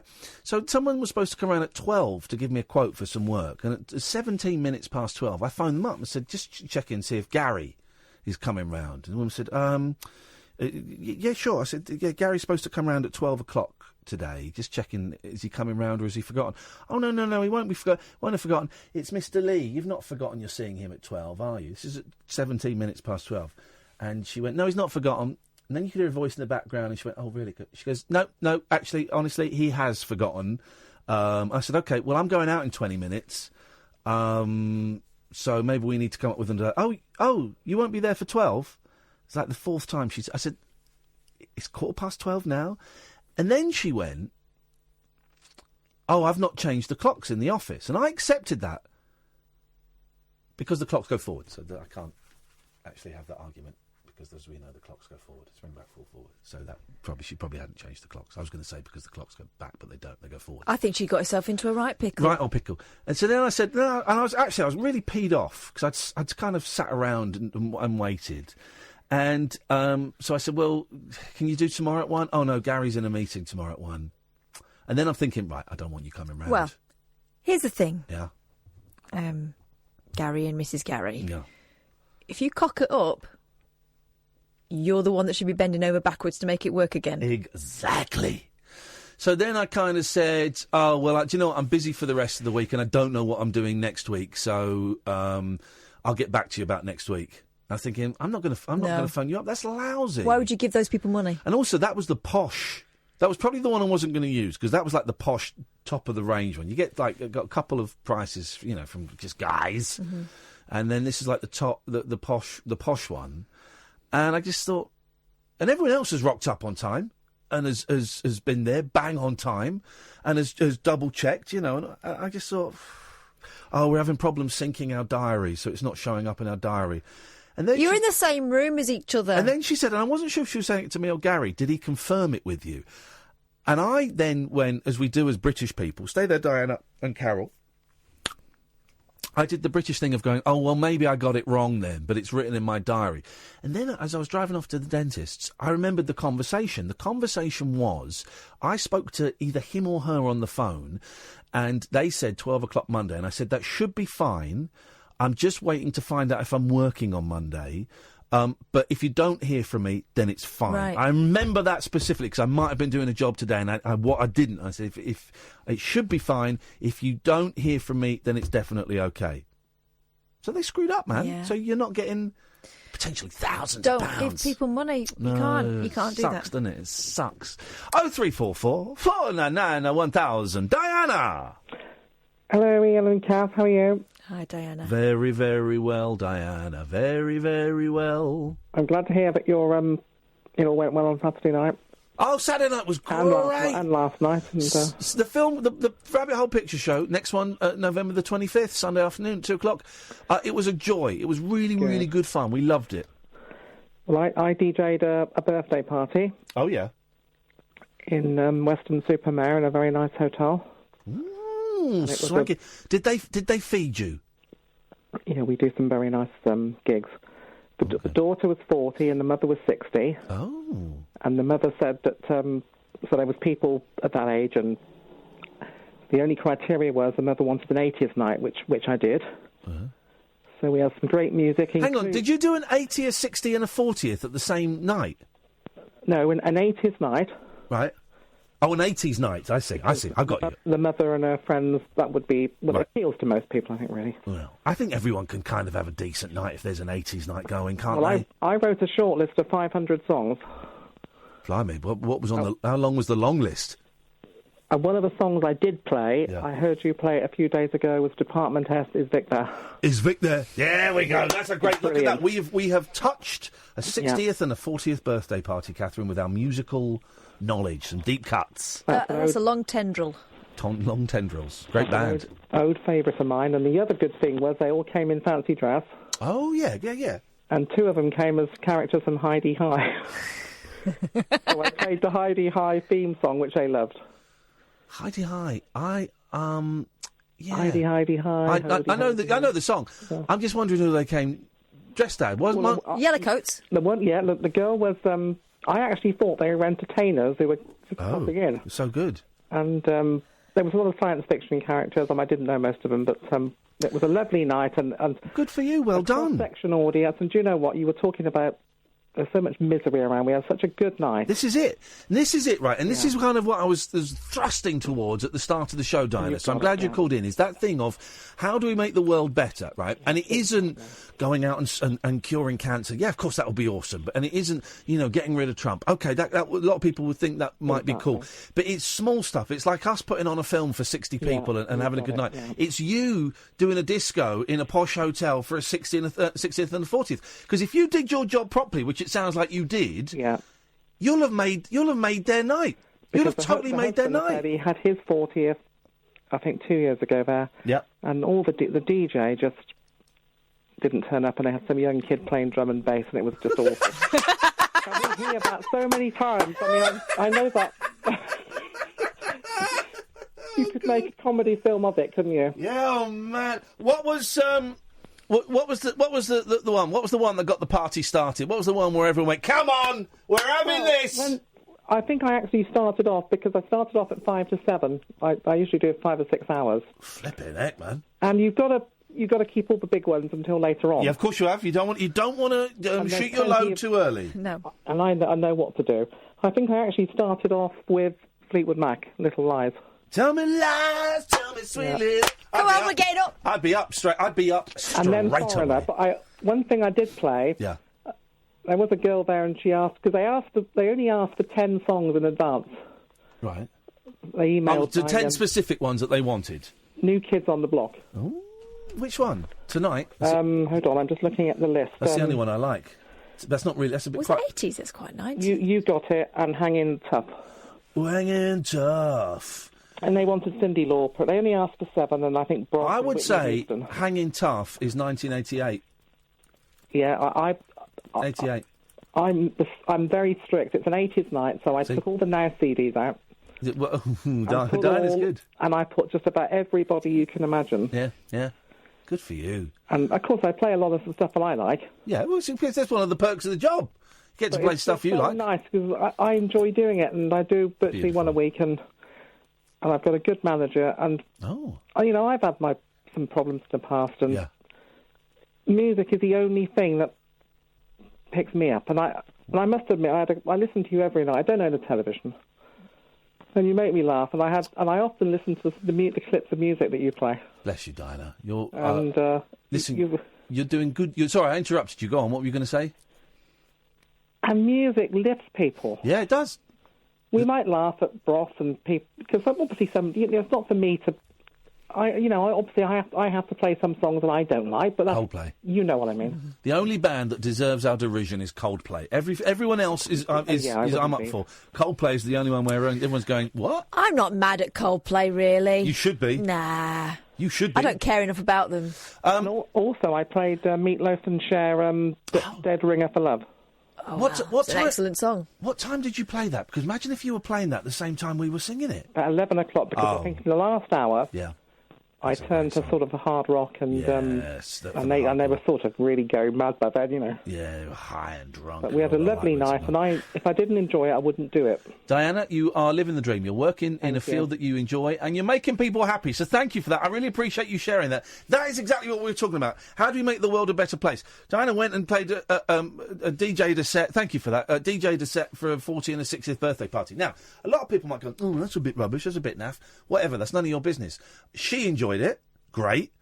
You know that they will, those two, that mum and that daughter, and a lot of people that went will be telling everyone about work, about that at work today. You made their night. You made the world a better place. And it's their 40th and their 80th, 60th birthdays. Yeah. That's a really special thing. That's a memory they'll keep forever. I had a kid at 20. Ooh. Well, my mum was only 21. My mum was 19 when she had my sister. Well, them were the days. Them were the days. Get them out quick. Get them out quick so you can... Fill them full of babies. Fill them full of babies. Good evening, Carol. Oh, hiya. Hiya. You were a question in our quiz tonight. I know, and he didn't remember me. No, he'd never heard of you because he doesn't listen to the radio show. That's what I thought. I thought I've got to ring in. He doesn't listen. Remind him. How could he forget me? He doesn't forget you. He doesn't listen. Like you, it would have been. He does not listen. He should be honest like me and say, I missed all the shows last week because my friend came down with a lad for half term. Oh. And we had a fab time. And I have been cleansed. What do you mean? I would hope so too. So a friend, what do you mean she brought a lad down for you? A son. Okay. How old was he? Nearly 4. He's 14 next month. Okay, right. I misunderstood. Sorry, I misunderstood the scenario. Oh, that's lovely. Yeah, I went to the ballet. I saw Swan Lake at the local theatre, and I had a fabulous night. Here's the thing, Carol. It was a belated birthday present. Ballet, right? For me. They're flipping heavy on their feet, aren't they?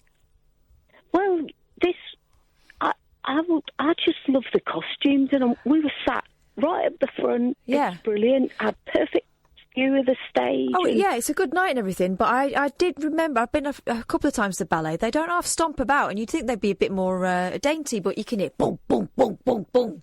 Yeah, that's because their ballet shoes are full of wood, aren't they? They have to stand on a block of wood when they go on their tiptoes, but yeah, it was a really good show up at the old Wyvern Theatre in Swindon. Oh, it sounds very exciting.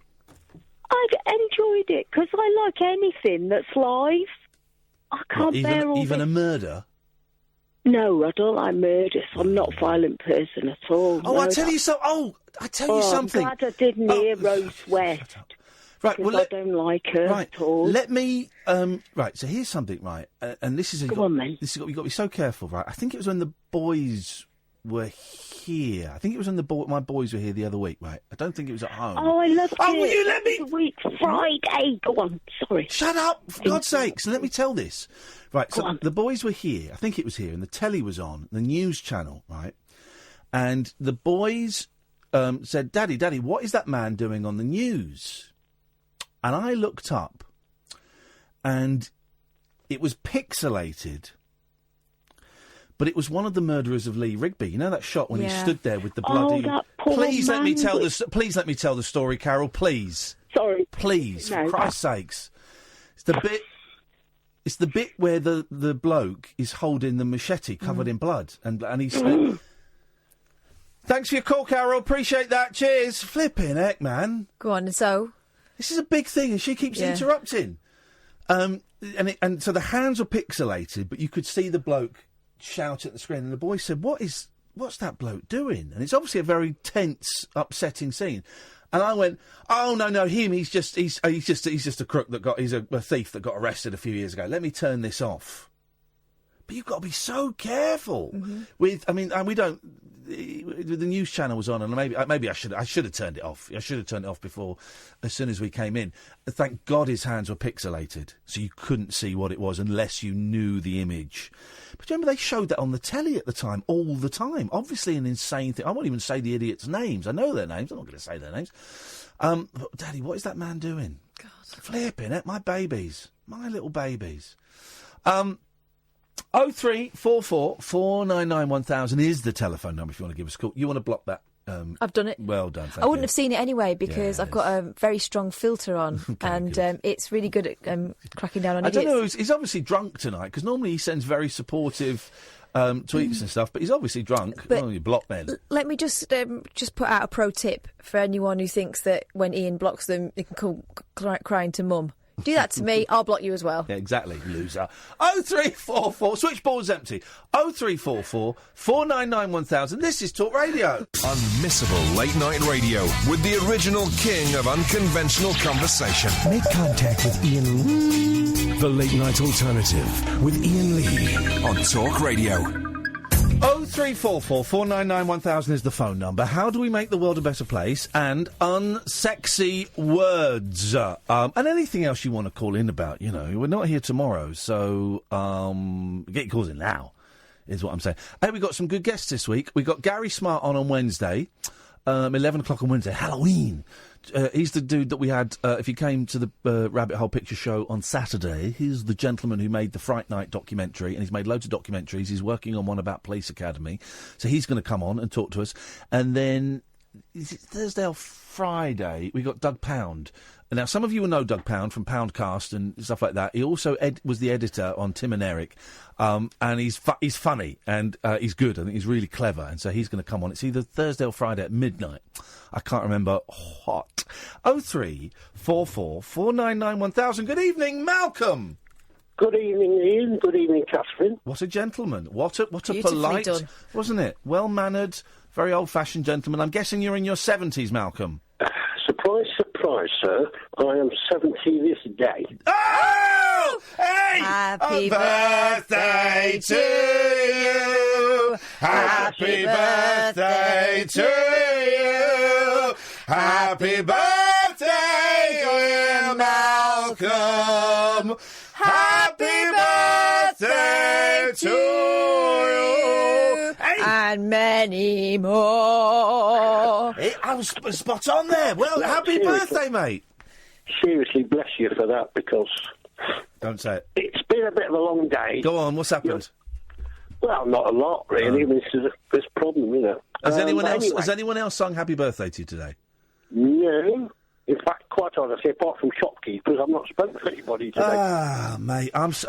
Before I patronise you and say I'm sorry to hear that, is that through choice or is that through unfortunate circumstance? No, I rung people, but you'd be surprised how many phones go to voicemail these days. Yeah, no, I wouldn't. Anyway, no, seriously, God bless you for what you've just done. Well, bless really you. Appreciate that. But I hope tomorrow you have a great week. I hope you have a great year. I hope everything you want happens, and God bless you, brother. We're on your side, Malcolm. Right. Very quickly, the lady before the last lady that called. Yes, Diana was the lady before the last. Yeah, I can support 100%. Yeah. To fill my time in, what I'm doing at the moment is I've devised and I'm writing some musical radio shows for Age UK Radio. Okay, yeah, that's good. But it's my kind of music. I mean, I think probably one of the times I spoke to you was the night that you brought in your wind-up gramophone. Oh, yes, the haunted one. Gramophone. Haunted. And you were playing a medley from No Nanette. Yeah. Well, that's my kind of music, the 20s, 30s and 40s stuff. Nobody plays it anymore. So what I've done, as I say, is I've devised the whole thing because I have a whole hoard of nostalgic CDs. And I'm going to give the thing to, if they want it, to Age UK Radio. I think it would go down well if it was played in old people's homes. I bet it would. I can say that because I am an old person. There is also there's a radio station which I know is in. It's like a really small station. I wonder if it's just in London. Hang on a second, because I've got it. I found it by accident, and I've got it tuned on my DAB. But you can only get it in tiny parts of London. Maybe you can get it across the country. You can get it online. Here we go. Look, I've got a signed picture of Vera Lynn on their website. Oh. angelradio.co.uk. Right. Welcome to our unique, multi-award-winning nostalgia radio station. Right. Let me have a little list. And they play all of that kind of stuff all the time. Here we go. Let's have a listen. All right, let's play. Let's have a listen. This is Angel Radio. This is what Angel Radio is playing right now. Let's see if the We're vibe. dancing to the tango we loved when first we met, while the tune that we couldn't soon forget. As I kiss your cheek. This is great, isn't it? Oh, my gran would have loved this.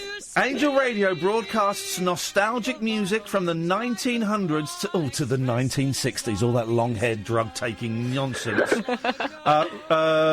along with entertainment and well-being information for the over-60s, radio for older people by older people. Maybe you should get in touch with them, Malcolm, see if they'd be interested as well. Yeah.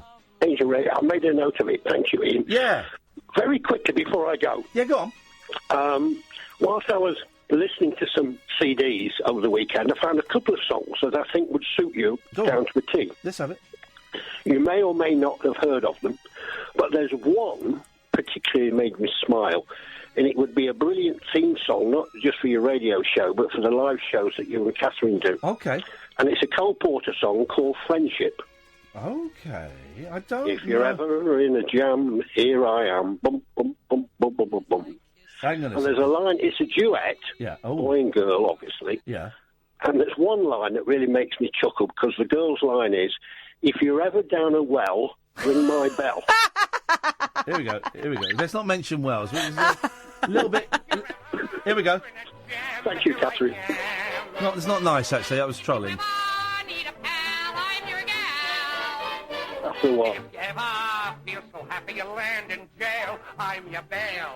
It's friendship, just a perfect friendship. When other friendships have been forgot, ours will still be hot. Well, I think we found our next song for the Rabbit Hole Picture Show. Ours will still be hot. Haven't we? We may open the next live show that we do with this, Malcolm. Yeah. I like that a lot. Thank you. And the song for you is called I Happen to Like New York. Oh. Which again is Cole Porter, who is my favourite songwriter of all time. It's witty and clever lyric, and it's powerful. Let's try. And you've demonstrated that you could deliver it. I haven't got the sheet music, but I have got a record by. It's on a John Barrowman CD. John Barrowman. Right, hang on a second. Let's. Here's Liza Minnelli doing it. Hang on. All right.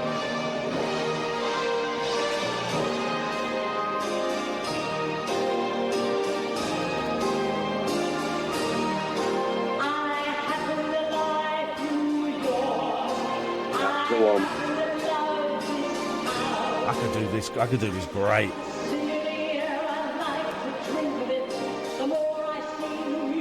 We're in. We're doing. They're getting done, Malcolm. Those songs are getting done. Thank you for that, man. I really appreciate it. Hey, you've just reminded me as well. Talking about the haunted gramophone, I forgot, and I found it the other day, and I've not done it yet. I forgot that I bought an adapter for it, where you plug this thing onto it. It's a proper 1940s, 30s bit of kit. You click this thing onto the gramophone, you put a blank disc on, a blank gramophone record, and you can make your own gramophone records. Do you remember I bought that? Yes. And I forgot about it. And I found the kit the other day, and I got the boys this weekend, so me and the boys are going to make a record. So you sing into the gramophone, and it goes through the needle, and it cuts the record for you. So I'm going to try that this weekend. Yeah. God, that's bringing back memories, Ian, that is. Yeah. Blackpool Pleasure Beach in the 1950s. Those booths. There was a booth that you could do that with. Yeah. Sort of make your own record. It was a cardboard job, but you could still play it on a gramophone. Oh, my mum and dad, don't get me started. My mum and dad, I'm trying to find it. They had, where is it? I've got it on here somewhere. I'm not going to be able to find it. They had it on, they recorded a vinyl one, a proper vinyl record, which I've got somewhere, and I'm trying to find the recording of it. It's on my computer, but I can't find it right now. But it's great. It's treasure. Absolute treasure.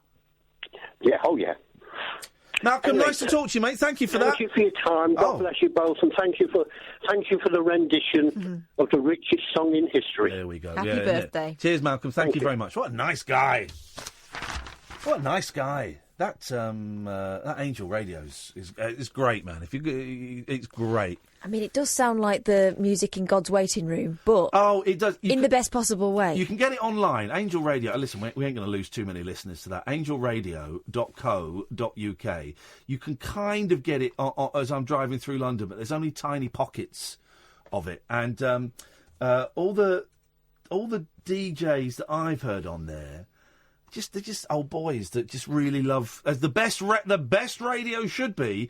They're old boys that just It rolled, didn't it? There it is. Excellent. Robert Farnan and Peanut Polka, and I played that one in place of the one that Dolly asked, Parade. Couldn't find it anywhere. OK, complete change now. Yes, Dolly's mate. chosen as the next record on her list for today's programme. Norman Wisdom by the Fireside. In the gloaming. Oh, I didn't know you could sing. Yeah, you can sing. You've got a good voice, Norman. That's great, isn't it? With you, I'll be content. In the gloaming. That's all right, that, isn't it? Hello, Line 1, you're on the wireless. As requested by Ian Lee. Oh, get stuffed. Not even that. Chris Martin, stop phoning us. Stop phoning us, Chris Martin. You are not welcome in this world. Well, no, that makes it sound like I'm issuing a death threat. There is no fatwa on Chris Martin, and if there were, I certainly wouldn't endorse it. What I meant is, stop phoning us. 0344 499 1000 is the phone number if you want to give us a call. Have you got anything? Yeah, go loads, on, give us something. Give us something, girl. I've got spooky, I've got animal, or I've got babies. Have you got spooky animal babies? No. Okay, let's do. You know I like the spooky, so let's go. All right. Let's start with the spooky. True shall we? horror. Yeah. Here we go. Listen to this. When successful saleswoman Vanessa Mitchell bought an adorable Tudor cottage, she never dreamed that her life and that of her newborn son would be threatened by petrifying paranormal activity. Well, if you're buying an old cottage, always assume it's haunted until proven otherwise. Especially if you're going in with a new baby. Yeah, you that's when have they to. strike. You that and have to. teenagers. Yeah. Followed by the sounds of smashing glass and crockery, Vanessa sprinted out of the house with a screaming baby in her arms. As she slammed the back door, a grotesque, ghostly face appeared in the glass, twisted with hate. Vanessa Mitchell's eerie story of being terrorised in her own home by malevolent ghosts has been brought to life in tonight's true horror episode played by Michelle Ryan. In 2004, Vanessa bought The Cage in St Osyth in Essex. Is that how you say it? Essex, yeah. You say St Essex. Osyth. Yeah, Essex. But the house had previously been a medieval prison that held witches in the 16th century. These women were brutally interrogated and their children taken from them before being executed. Initially, Vanessa fell in love with the house and felt she just had to buy it. She says in the docudrama, "It was calling me. It needed me. It wanted me. Yeah, it wants her, man. I just had to be the owner." Even ghosts have urges and have needs. She would come to regret this impulse buy. For 4 years, Vanessa was plagued by paranormal occurrences and saw 3 ghosts. Even on the day she moved in, Vanessa had doubts. She says, "I knew from day one it wasn't normal, and it wasn't right." No. She initially moved in with childhood friend Nicole Kirtley, who describes the atmosphere of the house as oppressive. It felt heavy. Well, they obviously weren't very good friends then. It's like walking in jelly. Oh, what? The 2 women went on to experience all manner of disturbing phenomena. I would say If you want to describe something that's difficult walking in, I would Treacle. say... No, I would say a ball pit. Ball pits are tricky to walk in. Ball pits. We can all empathise with that. Not yeah. jelly. Who's ever walked through jelly? What? What is that? It's not even a thing. You'd slip in jelly. If you're walking through jelly, you'd slip on it. You think, what? Who's left all this jelly? Yeah, you'd slip on it. Maybe the ghost left jelly or ectoplasm. The two women went on to experience all manner of disturbing phenomena. Yeah. Unexplained bangs downstairs. Yeah, something fell off my shelf today. Things being moved. That's not an anecdote. So what? Well, maybe it was a ghost. Or maybe I just didn't put it up there properly. Pins all over the floor. Okay. Things being moved and ending up in strange places. Taps turning on by themselves. Or not being turned off properly. Yeah. Because you're slack. Yeah. Doors slamming. Don't call her slack. That's quite rude. Well. We don't know that she was slack. Doors slamming. Slack. Gnarled hands. She's slack. Creeping across the floor. Gnarled hands creeping across the floor was the first thing I would put in the list of spooky things. Bangs are not spooky.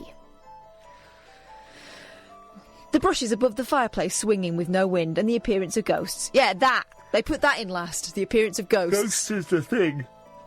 Ghosts is the thing! On one particularly terrifying day, Vanessa witnessed a tall, dark figure appear in the hallway before dissolving into a thick, black smoke that oozed its way into the living room. Well, smoke doesn't ooze, but carry on. This wasn't a night, this was a warm spring day, she says. I believe it wanted me to see it, like I'd moved into its house. You know, I took a picture of a ghost once. Absolutely true. I've got a picture of a ghost. Where would I find it? This is absolutely true. Have you got a file marked never happened? Oh, God, no, this happened. And I can find this picture. I don't know where it'll be, because it's now where pictures are stored on memory cards. Precious photograph of a ghost, and you don't know where you put it. I've got an idea. Why don't you go and F yourself? I will find that picture. I will find that picture tomorrow, because I know which hard drive there is. I know what hard drive it's on. I know exactly what hard... It's on the computer that died. I know exactly what hard drive it's on. Computer that died. I will find it. Me and my wife were in Japan late one night. Let me get some spooky Japanese music. Hang on. Here we go. Let's get some spooky Japanese... Here we go. Here we go. Oh, that's an advert. Hang on. This will be worth it. Trust me. Here we go.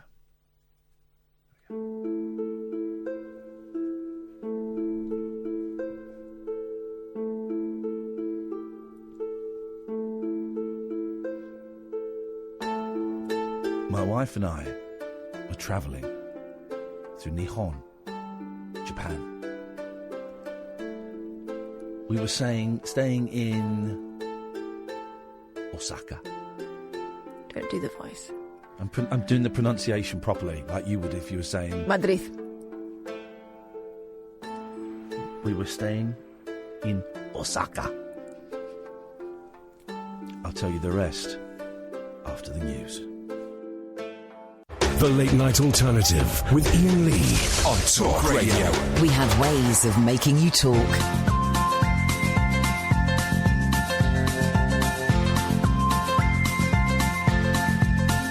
There's a voice that keeps on calling me down the road. It's where I'll always be. Every stop I make a new friend. Can't stay for long, just turn around and I'm gone again. Maybe tomorrow I'll wanna settle down. Until tomorrow I'll just keep moving on down this road that never seems to end. When new adventure lies just around the bend. So if you wanna join me for a while, just grab your hat, come travel light, that's old style. Maybe tomorrow I'll wanna settle down. Until tomorrow, the whole world is my home. So if you wanna join me for a while, just grab your hat, come travel light, that's old style. Maybe tomorrow I'll wanna settle down. Until tomorrow, I'll just keep moving on.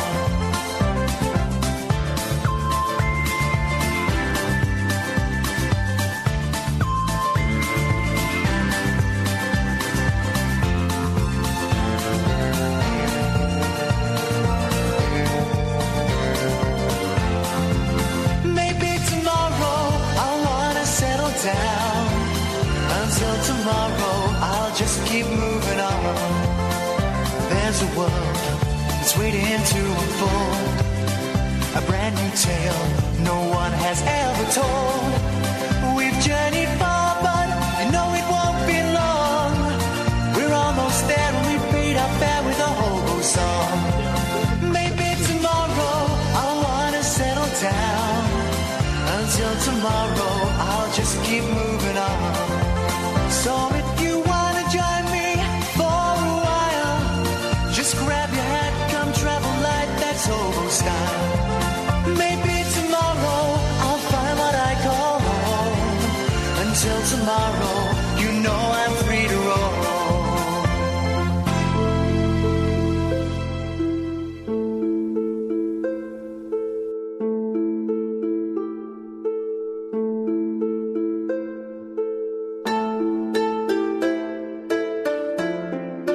You're listening to the Late Night Alternative, weeknights from 10 on Talk Radio, presented by me, Iain Lee, and Catherine Boyle. But I sent Catherine down to the basement, the only place to get cold water in this building, and she ain't come back.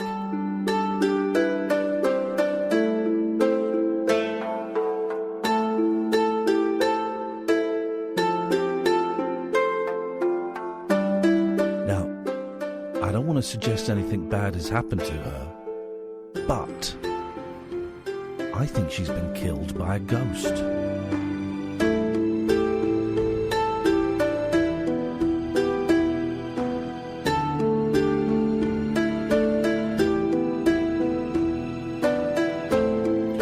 Or she's too scared to hear my true story about when I took a photo of a ghost, and it actually happened. It actually happened. It means I've got to spend 3 hours tomorrow going through an old hard drive trying to find the picture of the bloody thing, but I'll find it.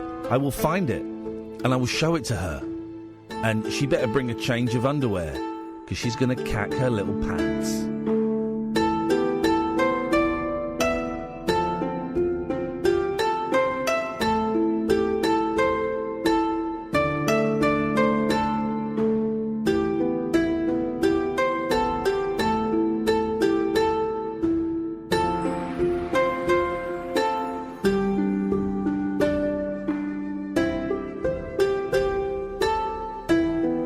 She's not coming back, so this is outrageous.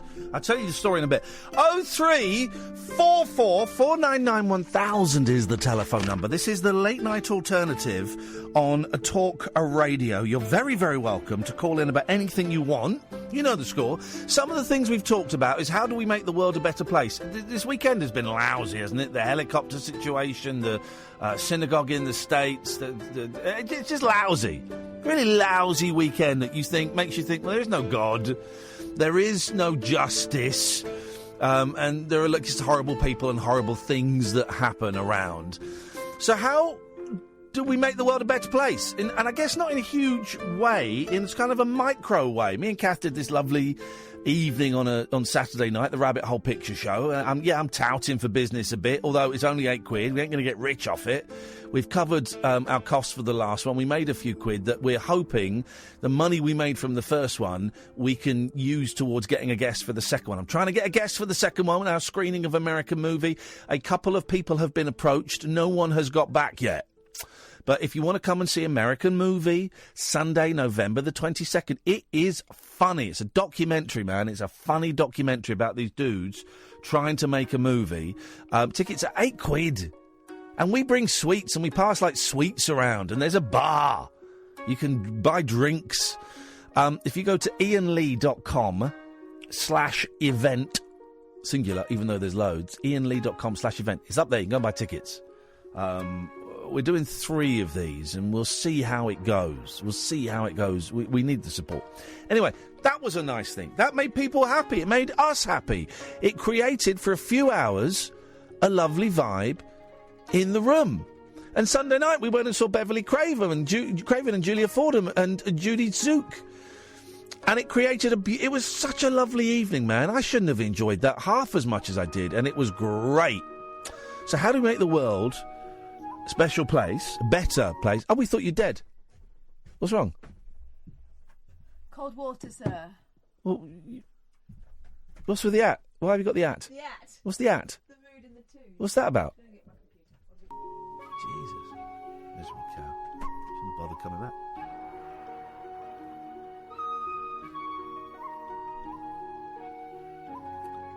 It's not actually that cold. Send it back. 0344 499 1000 is the telephone number. If you want to give us a call, you can give us a call. Oh, there was... So here's a story. And there's video footage of it, right? This is kind of interesting.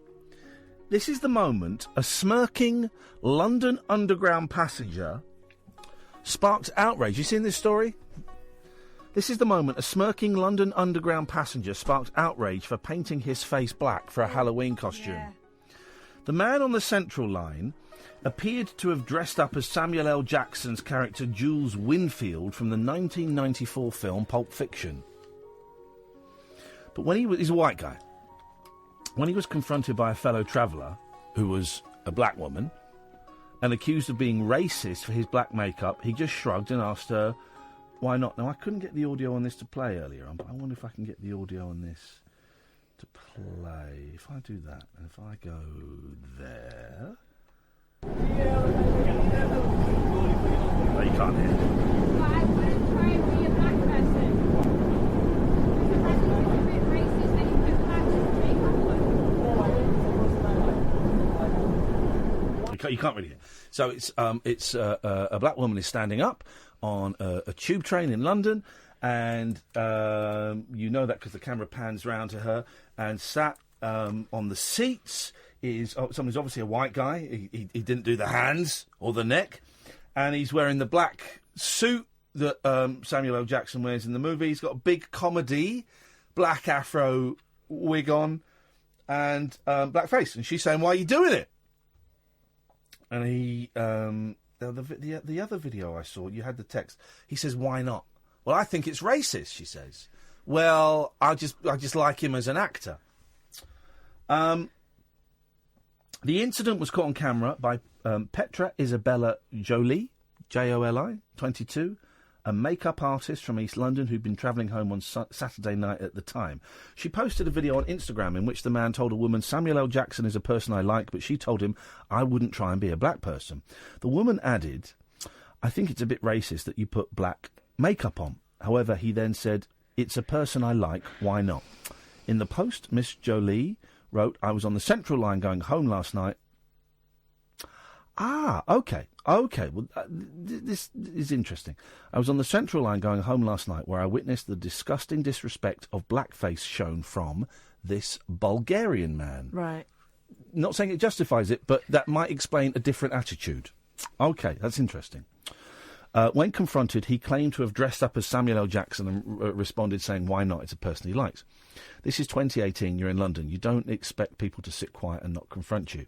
One commentator said he should know the difference between appreciation and appropriation, but another added people are so easily offended nowadays.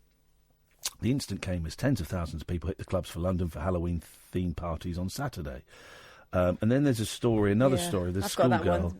Do you want to do that one? Yeah, schoolgirl dressed up as her idol Mo Salah for Halloween, complete with fake tan. It's not fake tan. It's boot polish, basically, isn't it? But her he's a black footballer. Yeah, but right. she says... But her mother says she didn't cause any offence. Despite the party having a spooky theme, 9-year-old Madison McGuane from Limerick Island was adamant she wanted to dress up as the Liverpool forward. Madison, a lifelong fan of Merseyside club, donned a full kit, curly black wig and special effects makeup. Special effects makeup? Come on. Some makeup. And while the girl's costume did involve using... Oh, it is fake tan, but they've used a lot. Her mother, Marion, insisted no one minded it. Mrs McGuane said Mo Salah is Madison's idol, so she was adamant she was dressing up as him, even though it was Halloween themed. She's a little girl and her hair is snow white. Initially, I was shocked because I thought people would be offended, that we'd have to be really careful, that people might take it as a joke. OK, so you knew then? Yeah. But she didn't think anyone would take offence to it. He's her idol, and she was certain she was dressing up as him. I said, but it's for Halloween, and she said to me, I don't care, Mum, I'm dressing up as Mo Salah. Can you... OK, because I'm an old man, OK, and so I sometimes get these things wrong. I think it's inappropriate to put on boot polish or fake tan to pretend to be black when you're white. I think that's wrong. If she'd have just dressed up as him without the wig and without the fake tan, done the beard, would that be okay? I think so. I think so. We think so because we're white. There might be. No, I just think I understand that there's a problem with blackface I totally because get that. it's not about this person's intent or anything. Yeah. It's about the history of it. Yeah, of course. Where even black actors had to put blackface on and make fun of themselves. But would it be considered offensive? I'm sure some people could be offended by anything. Would it be offensive if that white girl had dressed up as this black footballer? Well, and put a shirt on with his name on. Put a shirt on with the name and done the fake beard? No. Okay, fine. I don't think so. All right, I'm good. I googled the young lady on the train. I tried to find her on Twitter and stuff to see if I could invite her on, but I couldn't find her. But there were some really mean comments about her on Twitter. Let's go. I'm going to take you to one of the meanest places, one of the darkest places on the internet. This is the Daily Mail comment section, right? From this story, it's a hideous cesspit, right? Really is. That if you want to hate humanity, then go to the Daily Mail online comment section. First comment, South York's Princess. It's so sad that we now live in a world where everyone gets offended by just about anything and everything. Not true. The man hasn't done anything wrong. Not true. He dressed up as the character he admires. What is the insult in that? Right. Andy says, she just looks like a cocky little git. Stu says, another idiot permanently offended, oversensitive, entitled feeling woman who needs to get some sort of perspective.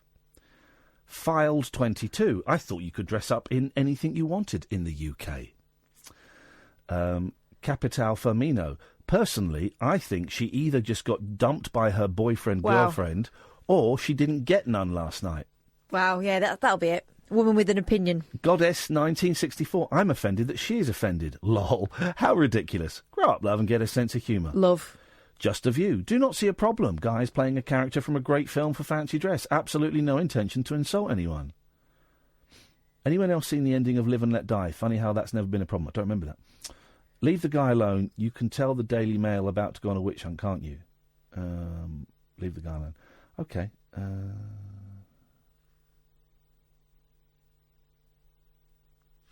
Sorry, there's a story about Susie Lamplugh, and I'm fascinated by Susie Lamplugh. Okay. So all the abuse is coming down on this woman, saying she didn't get any sex last night. That's why she's. I mean, that's insane. Yeah, isn't it? that's an argument, isn't it? That's insane. I mean, what? But and the reason I when I saw he was Bulgarian, I kind of went yeah, because there is a difference in attitude in what you call Bulgarian, former Eastern Bloc. It's not quite, but it's over that way. There is a difference in Europe. Certainly, there is a huge difference of attitude and perhaps a lack of education. In Europe, a lot of Europe is a lot more racist than we are. Yeah, for example, these are sweets in Spain, conguitos. Oh, they're little black babies. Yes, that's what they are. Oh, and some of them have got spears. Okay. Yeah, some of them have got spears. Right, They've got the classic native kind of caricature that you would have had at the turn of the century before we knew that was not the way to carry on. I think because there's not a massive amount of integration, unless you're in a big city in some of these places, they're a bit behind. But, as far as I'm concerned, telling a black woman she shouldn't be offended when you're not a black person, it's not your place. Here we go. This is interesting, and I can answer this question and point out something that indicates something about you. Lady Starhawk says, and there's a picture of a white guy, supposedly. So, if that white guy dressing up as Samuel L. Jackson is racist, what about the other way around then? A coloured gentleman whiting up. Well, first of all, I wouldn't go around using the word coloured, because that's now seen as a derogatory term. So I wouldn't say coloured. Here's the argument, Star. There is no negative history that I know of whiteface. And that's it. The whole thing of white people blacking up, blackface, boot polishing their skin is suppression, is degrading. Ridicule. Is ridicule is the thing. And there isn't the other way around. I mean, OK, well, here's the thing. Lady Start. That doesn't offend you, does it? So why are you mentioning it? Why are you mentioning it? And because it's what about? The use of the word coloured's really made me feel uncomfortable. But that's fine. Maybe you didn't know. Maybe you're being ignorant. I don't know. Maybe you're being, you're using it deliberately. I don't know. Do you feel offended by it? If not, if the answer to that is no, well then you're being a dick. Just even bringing it up. You're bringing it. What you're saying by that is you have a problem with what that woman said. If you were really offended by it, then fine, then we could have a conversation about it and try and get to the bottom of it and try and work it out. But you're not. You're using slightly, let's be generous and say dated language, and you're not offended. You're talking about something you're not offended about. But this should be offensive. Well, it isn't, and you know it isn't, so your point is invalid. But nice try. It's about punching up, punching down, right? And back in the day, people punched down, and we're not there anymore, are we? Here's the thing, right? Even if I wanted to black up, right? I'm a nice guy, and I know that some people would be offended, so I would think, right, I can black up here. But if I go out, if people see it, they're going to be offended. Do I really want to upset people? Nah, I don't want to upset. I don't want to black up, but I don't want to go out and knowing that I was doing something deliberately provocative in an antagonistic kind of way. Now, part of this show sometimes is antagonism, but that is different from going out to genuinely upset people. Mm-hmm. Whereas if I went out blacked up with an afro wig, it would be my career over. Certainly, I would be cancelled. But it would upset, it would offend and upset a lot of people. Now, I'm sure some people wouldn't be offended by it, but the fact that some would surely is argument enough to not do it. No. 0344 499 1000. Ollie, stay there. You'll be up next. This is the Late Night Alternative on Talk Radio. The Late Night Alternative with Iain Lee on Talk Radio. We'll get you talking. 0344 499 1000 is the phone number. This is Talk Radio. Listen on DAB. Download the app. No one's listening. Evening, Ollie. Hi, Iain and Kath. Hello. Hello, Ollie. Hello. I've got a couple of things. Go on. The first thing, unsexy phrasal word. Yes.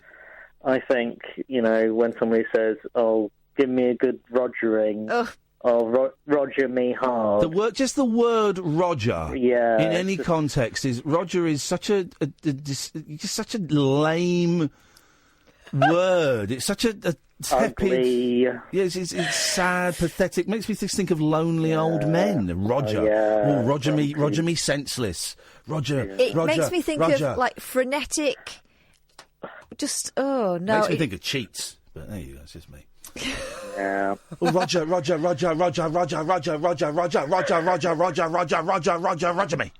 No, it don't work. It's a horrible word, filthy word. Yeah, terrible. The other thing was, I was thinking that last week you said that, I think you said that you were like one of the best impressionists. Yes, correct. This country has ever seen. Correct. Except this country hasn't seen me do it because no one's interested in my talents as an impressionist. And Kath was doing a bit of impressioning last week as well. Impressioning, yes. Mm-hmm. Yeah. I was just thinking we could do a competition where we have to guess who we're impressioning. All right, fine. I'm up for that. Who are we impressing? Go on, Kath, you go first. All right. Do one. Oh, Percy, you're a lovely fella. Give me a right good Rogering in cabin. Who was that, Ollie? And now I'm me. I don't know. Okay, he didn't get it. And I don't know. Well, he's an idiot. I don't know who it was. It was lovely Phyllis Pierce. Phyllis Pierce, okay. Well, that was my grandma's favourite of my impressions. Okay, I'll do one. Look, that's got to be the worst Rogering I have ever seen on my show, The X Factor. You're through to boot camp. Was it cheating? Sorry, did I say their name? No, it's not cheating. I was doing it in context. Who was that? Louis Walsh. You're a dick, Ollie. You know exactly that was Simon Cowell. So that's 1-0 to me. Go on, Kath, your turn. You do another one. All right, okay. Why is my turn? Oh, you could do want one? a turn, do you? Ooh! Let's have a turn. Come on then, Be Ollie. the best impressionist. Here we go. Hello, give me a good rogering. That's you. No. No, he's doing Irish. Are you Nick Knowles? Catherine, can you guess? Can you do it for me? I ain't got a clue. Terry mate. Wogan. Hello, nice to meet you. It's Arnold Schwarzenegger. Well, he was Irish at the start. He was Irish. Okay, so it's 1-0 to me. Go on, Catherine, you'll go. 0344 499 1000 if you want to play the impression game. All right, then. All right. OK, we've seen the dancing. Let's have a look now for the judges. Judges, what do you think? Simon Cowell.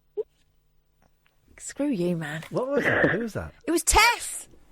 She says judges. She's not from Newcastle. She's from Bolton, I think. All right, my turn. I thought that was good. That was I a got good one. one. Okay, let's go.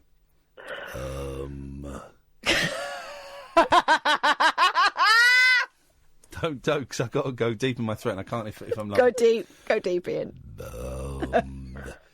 I'll have a tizer and a stiff rogering, if you would be so bold. Go on, who was that, Ollie? Lennon Cohen. Oh, you're a dick. Who was that, Catherine? Ollie's mum. Shut. It was Ollie's mum, yes! Alrighty! 2-0 to me. Ollie, your turn, mate. I'm so offended. I'm hanging up. Oh, we totally pwned him. Yes, line 2. That was absolutely fantastic. Thanks very much indeed.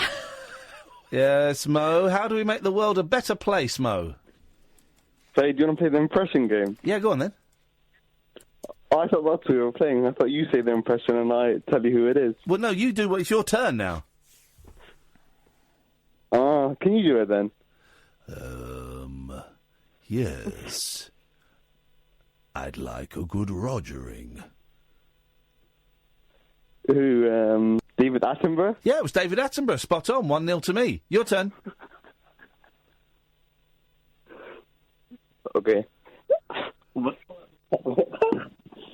Okay.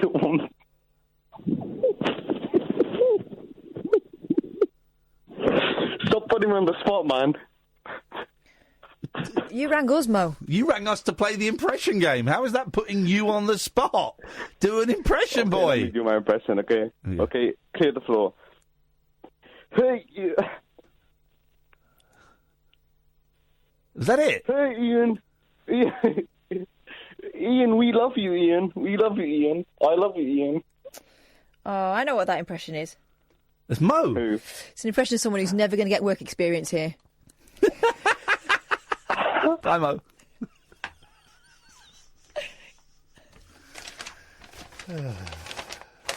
Oh, 0344 499 1000. This is Talk Radio. The Late Night Alternative with Ian Lee. Unfiltered Night Talk with the original king of unconventional conversation on Talk Radio. We have ways of making you talk. 0344 499 1000 is the telephone number if you want to give us a call. I hope you had a great budget day. They've put aside some money to fill in potholes. And we're going to get a special new 50p? For all the knobs that voted for us to F up this country. You bell cheeses. What you got? When the spirits appear at a wedding, it's usually because the bar is open at the reception. Oh, booze! But for Amethyst Realm's big day next summer, it will be an Hang on. altogether different story. We know that name, Amethyst Realm. Who is she? She's planning to marry a ghost. Hang on, is she the one that had it off with a ghost? Mm-hmm. She's not the one we spoke to, is she? No, I think we tried to get her. Who did we speak to? We spoke to, No, did we speak to Amethyst Realm? No, I think we were trying to. Okay, so Or did you speak to her when I wasn't in? I don't know, mate. The 30-year-old bride-to-be reckons they've already consummated their relationship on the flight back from a working trip to Australia where they supposedly met. This woman. The Mile High Ghost. Yeah, this woman's... she needs medical help, doesn't she? Amethyst, who claims to have had 20 lovers from beyond the grave, recalls the moment they first came face to paranormal entity 9 months ago. Would you have sex in a graveyard? No. You've had sex outside before, so it's not an unusual thing. How many times? 10, 20? No. How many times this Couple. week? 10, 20? No, a couple. With a couple. So you did it with a couple outside 20 times in a graveyard. No. Wow. No. Male, female? Female? None of your business. Hey, listen. If you're thinking about it, at least I'm having sex in someone's imagination. Okay, so you've had sex outside about a dozen times. No, not a dozen times. Do you stay clothed? Yeah. I'm not a pervert, mate. Do you do it? I've done it for ages. This has been in my youth. All right, well, I'm asking you, and I'm also asking the dirty listeners now, because it's 12:30, it's the horny hour. Do you do it in a place where you know there is Okay, do you do it in a place where there is zero chance of being caught? Let me finish. Zero chance of being caught, a slight chance of being spied upon, very strong chance that someone's going to come across you. Zero. Well, then what's the point of doing it outside? Why not do it at home? Well, because my parents were quite strict. Weren't allowed boys upstairs. So a bit awkward in front of them and when the telly's on, you know. What about you, dear listener? Isn't sorry, I'm being slightly unfair there, but I find it hilarious that you would do it outside. Do you, dear listener, if you've had sexual fun, if you've had it off outside, isn't part of the thrill the danger that you might get caught, but actually you don't want to get caught? Do you know what I mean? It's that, we might get caught, but you do it somewhere where you know. Isn't that part of the thrill? Someone, the guy is sort of going at it, and he looks up and he sees a couple of guys. Cow. He sees a couple of. He sees a couple of guys in the bushes, and he's like, "Yes." No, I mean, no, I'm not a dogger. Yes, no. I'm not a dogger. Why is it called dogging? Because it's people ostensibly out walking their dogs. So animals are involved. I don't know how involved the animals get. I like country walks at night time. Oh, do you? But I've not. And I'm going to do this joke for a second time and hope people get it this time. I've never come across a stranger. You got it now? I've never come across people having sex outside or like a little tug or... I told you about when me and my sister were walking back from Nottingham Town Centre when I was a student, and we decided that we were going to not get the bus, we'd walk it and save the money and spend more on booze. So we walked all the way back, we got to the campus, and then at that point... Campus. And we decided at that point, actually, do you know what, we'll get a cab for the rest of the way because it's quite a big campus. Yeah, you'd walked off a bit of the price and you could afford the rest. I've done that. You walk a bit of the price off. Yes, exactly. Yeah, of course, right? So we got to the phone booth, and as we got closer, we could see there was a man in there, and he appeared to be, like, bobbing. I could just see, like, a bloke standing up, and there was a definite motion in the ocean. He was going down, he's going up and down. No, he was like bending his knees up and down.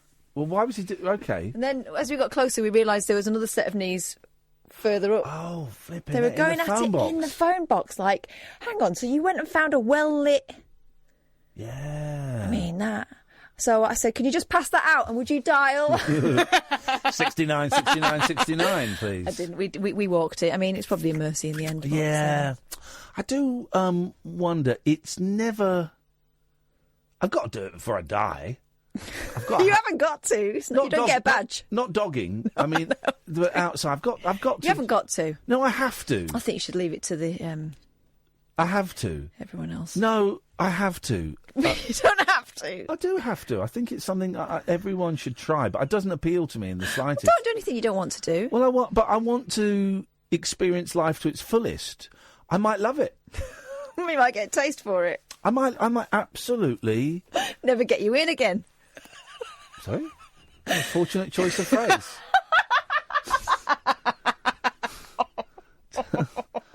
Terrible thing to say.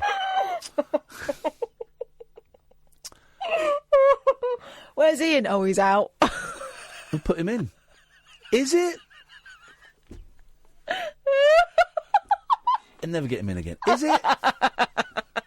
Sloppy. That's sloppy. Is it? Black. Well, that's why. Is it? In my head, right? Because we know that dogging, although it's called cruising, very big in the male gay community. Very big. The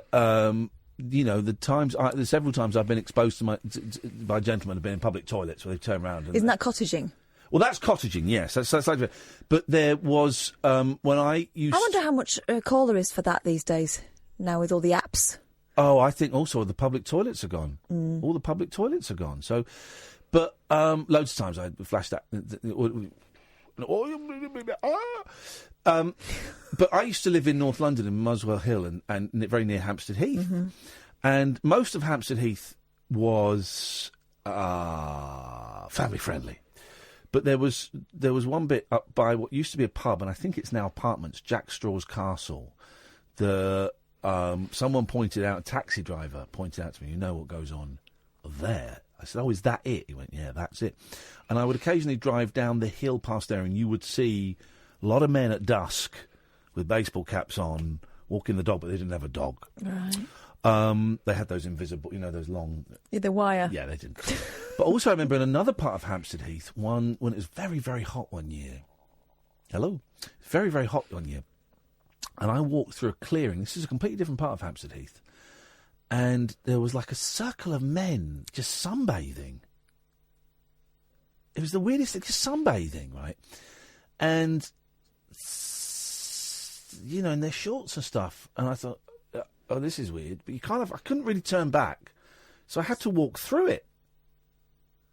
I noticed that some of these men were naked. And then I noticed that some of these men were tossing off other men. No, stop it! I swear to God, it was a big gay orgy was happening in this clearing in Hampstead Heath. It was incredible scenes. So it's a bigger. Someone is texting me, and your name. You've put it anonymously, but your name comes up, but I won't say what your name is. Discreetly outside a police station was quick but kind of fun. You had it off outside a police station? That's cheeky. That is cheeky. Make your own jokes up about helmets. Truncheon. Is there a problem, orifice? But I can't imagine that there are that many. So men are horny all the time. This is the thing. This is why I'd like to be gay, because men are horny all the time. If I was a gay man, I could get it. I could probably get it within 5 minutes of this studio. It depends how your quality control is. Very low. Slack. Sloppy. Women can go out and get it whenever they want. Then, but with men. If there's no quality control being employed. Of course they can. You know that, though. Of course they can. Yeah. But what I'm saying is, I wonder how many women go dogging. Whether it's primarily, what the percentage is. For example, is it 70% men, 30% women? I can't imagine women being as base. Sorry? Some women are. Well, some women are, but all men are, but some women are. You see what I'm saying? Some women see it as a way to sort of, spice things up. If their other half is into all that kind of stuff, maybe it's like you fit in or you're out. And that's why you went dogging? Oh, I've never been dogging. Let's go to Nigel. Good evening, Nigel. Oh, God. No. Nigel! I'm not speaking from any personal experience apart from driving by. Here we go. Iain and Kat, but noted. You are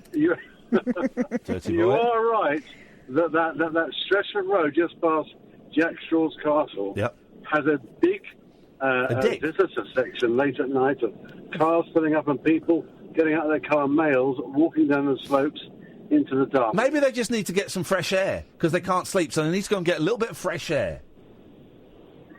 Well, it's a bit dark, so they're going to fall over or maybe fall into someone's arms, Iain. Could do. When they walk down the slope. Here's the thing, right? Here's the thing. I haven't got a problem with it. I genuinely haven't got a problem with it. I'm slightly jealous that this section of our society has a place where they can go and get free and easy and consensual, no strings, sexual fun. But isn't that born out of the fact that for decades they couldn't, and it was very, very difficult to meet someone else? Quite probably. But I think there's a bit more to it. Go on. It's interesting that there's always been the innuendo of Hampstead Heath and men going for seeking fun late at night. I mean, ever since I've been years ago, it's always been Hampstead Heath. And you say that the Jack Straw's Castle is no longer Jack. It's now, you say, apartments, isn't it?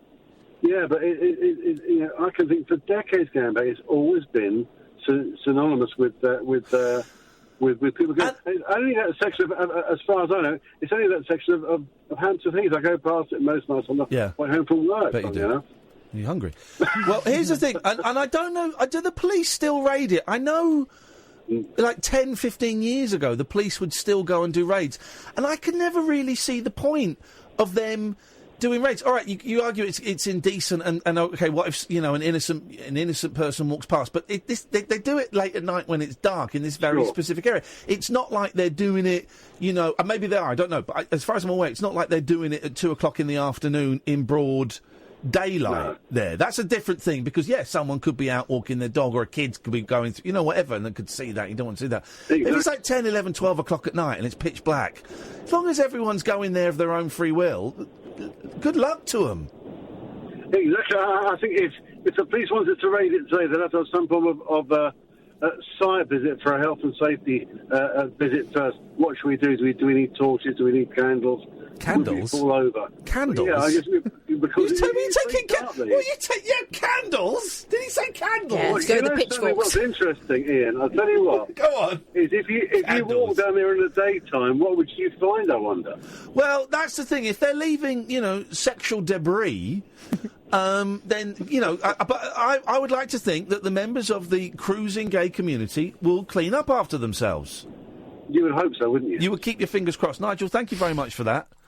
0344 499 1000. I don't have a problem with it. If people want to go, I think, not that I particularly want to do that, but when I was a younger man, I'd love to. It's a place I can go and, meet a lady, and she'll, and that's it. Really? Fine. Okay, great. You got to stand out in the freezing cold? I'm not quite so bothered.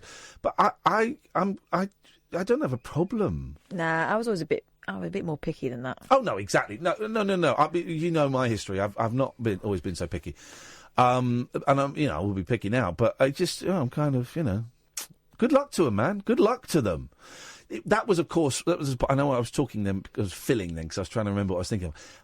That spot of Hampstead Heath by Jack Straw's Castle, of course, is where George Michael got busted 15 years ago, I want to say. Maybe not quite so many as that. I thought it was in LA he got busted. Two places. One was in LA in a public toilet, which I filmed in, and one was, because in LA was the cop.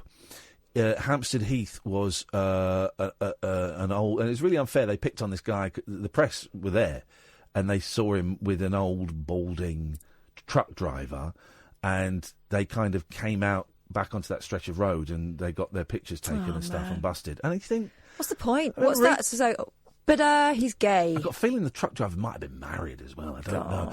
And I remember reading that and thinking, that's what an unpleasant story. What an unpleasant story. What's the public interest in that? 0344 499 1000. Last 15 minutes of the show before Paul Ross comes on at 1. This is Talk Radio. The Late Night Alternative with Iain Lee on Talk Radio. Last 15 minutes of the show. I'm not going to give out the phone number because you'd have called us if you wanted to. You can call us, you can. You'd be very, very welcome. Anything, Ollie? Yes. A few tangents tonight. Yes. I've enjoyed it. OK, what about this one? Go on. Right, you've heard about plastic pollution in the oceans. Oh, yes, of course we have. Well, apparently, now the oceans are so loud, dolphins have to shout to each other. Oh, God. Bloody dolphins. In a new report, experts say sounds such as sonar used in drilling, fishing activity and giant tankers moving through the water have made the seas louder than ever before. Yeah. And these noises are reportedly damaging marine mammals' hearing, with animals having to resort to desperate measures to speak to each other. Yep. And for dolphins, this involves shouting at each other so they can be heard over the din. So they can't be dealing with hubbub. So arrogant. Humpback whales, on the other hand, go quiet if they're competing against a nearby boat. Biologist Helen Bailey of the University of Maryland published her findings in the journal Biology Letters after using underwater microphones to listen to the animals.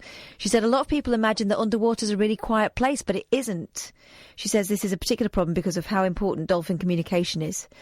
These mammals speak to each other through whistles, alerting their pod to the presence of fish or relaying other important information. But when competing with noises coming from fishing lanes, dolphins can only communicate very limited information. So, yeah, they've been shouting. Hate dolphins, dirty buggers. It's like a person trying to tell their friend they've lost a set of keys in a quiet home compared to a packed bar room. Here we go. By the way, Sarah Cox has got the Drive Time gig on Radio 2. Isn't that great? Yeah. I think she's brilliant. I sent her a little message saying, well done. That's fabulous news. I missed all of that. So that's where Simon Mayo's left in a little hissy fit. Yeah. And Joe Wiley's gone back to doing late nights, I think. And then Sarah Cox has got Drive Time. I think it's a shame for Joe Wiley. Yeah, I like Joe Wiley. The assumption as well. being what, she couldn't do it on her own? I guess that is the assumption. And she's taken a lot of flack with people suggesting that it was her fault that he left. Yeah. And he's himself said that that's not the case. But I do feel for her. Yeah, I do as well. But Joe Wiley's great. The fact that Late Night, as we know, is the greatest slot on radio. So good for her. And well done, Sarah Cox, who I always thought is fab. So I'm thrilled about that. So that's... What other radio station has got women doing breakfast and drive? That's true. It's true, and that's I can't... Radio Jackie. And women on their own doing breakfast and drive, not yeah. women sitting with someone else. A penis carrier. Can't think of any. Obviously, we've got Julia doing breakfast here. Mm-hmm. But breakfast and drive, that's probably a first, and on the biggest radio station in the country. That's incredible. Well done, good. A man returned from holiday to a £70 fine after a disabled bay was painted around his car. No. Gary Walker parked his VW... Hang on, my uncle's called Gary Walker. Does he drive a VW T-Roc? Don't think so. Parked it outside his sister's home before going to Morocco for 10 days with his family. It was a waste of a holiday. He also said his car was left with splashes of white paint over it in Gillingham in Kent. Gary, 65, of Littlebourne, said, "There was no disabled bay before we set off." He appealed to Medway Council to scrap the fine. The council cancelled the ticket. But what kind of idiot will go, well, we've got to paint the disabled bay, we've got to do it today. And the car's there, we've got to do it around it. What kind of idiot would do that? An idiot. An idiot. I like idiots, though.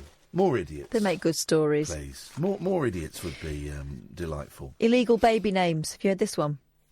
What, in this country or France? No, this is New Zealand. Okay. Right.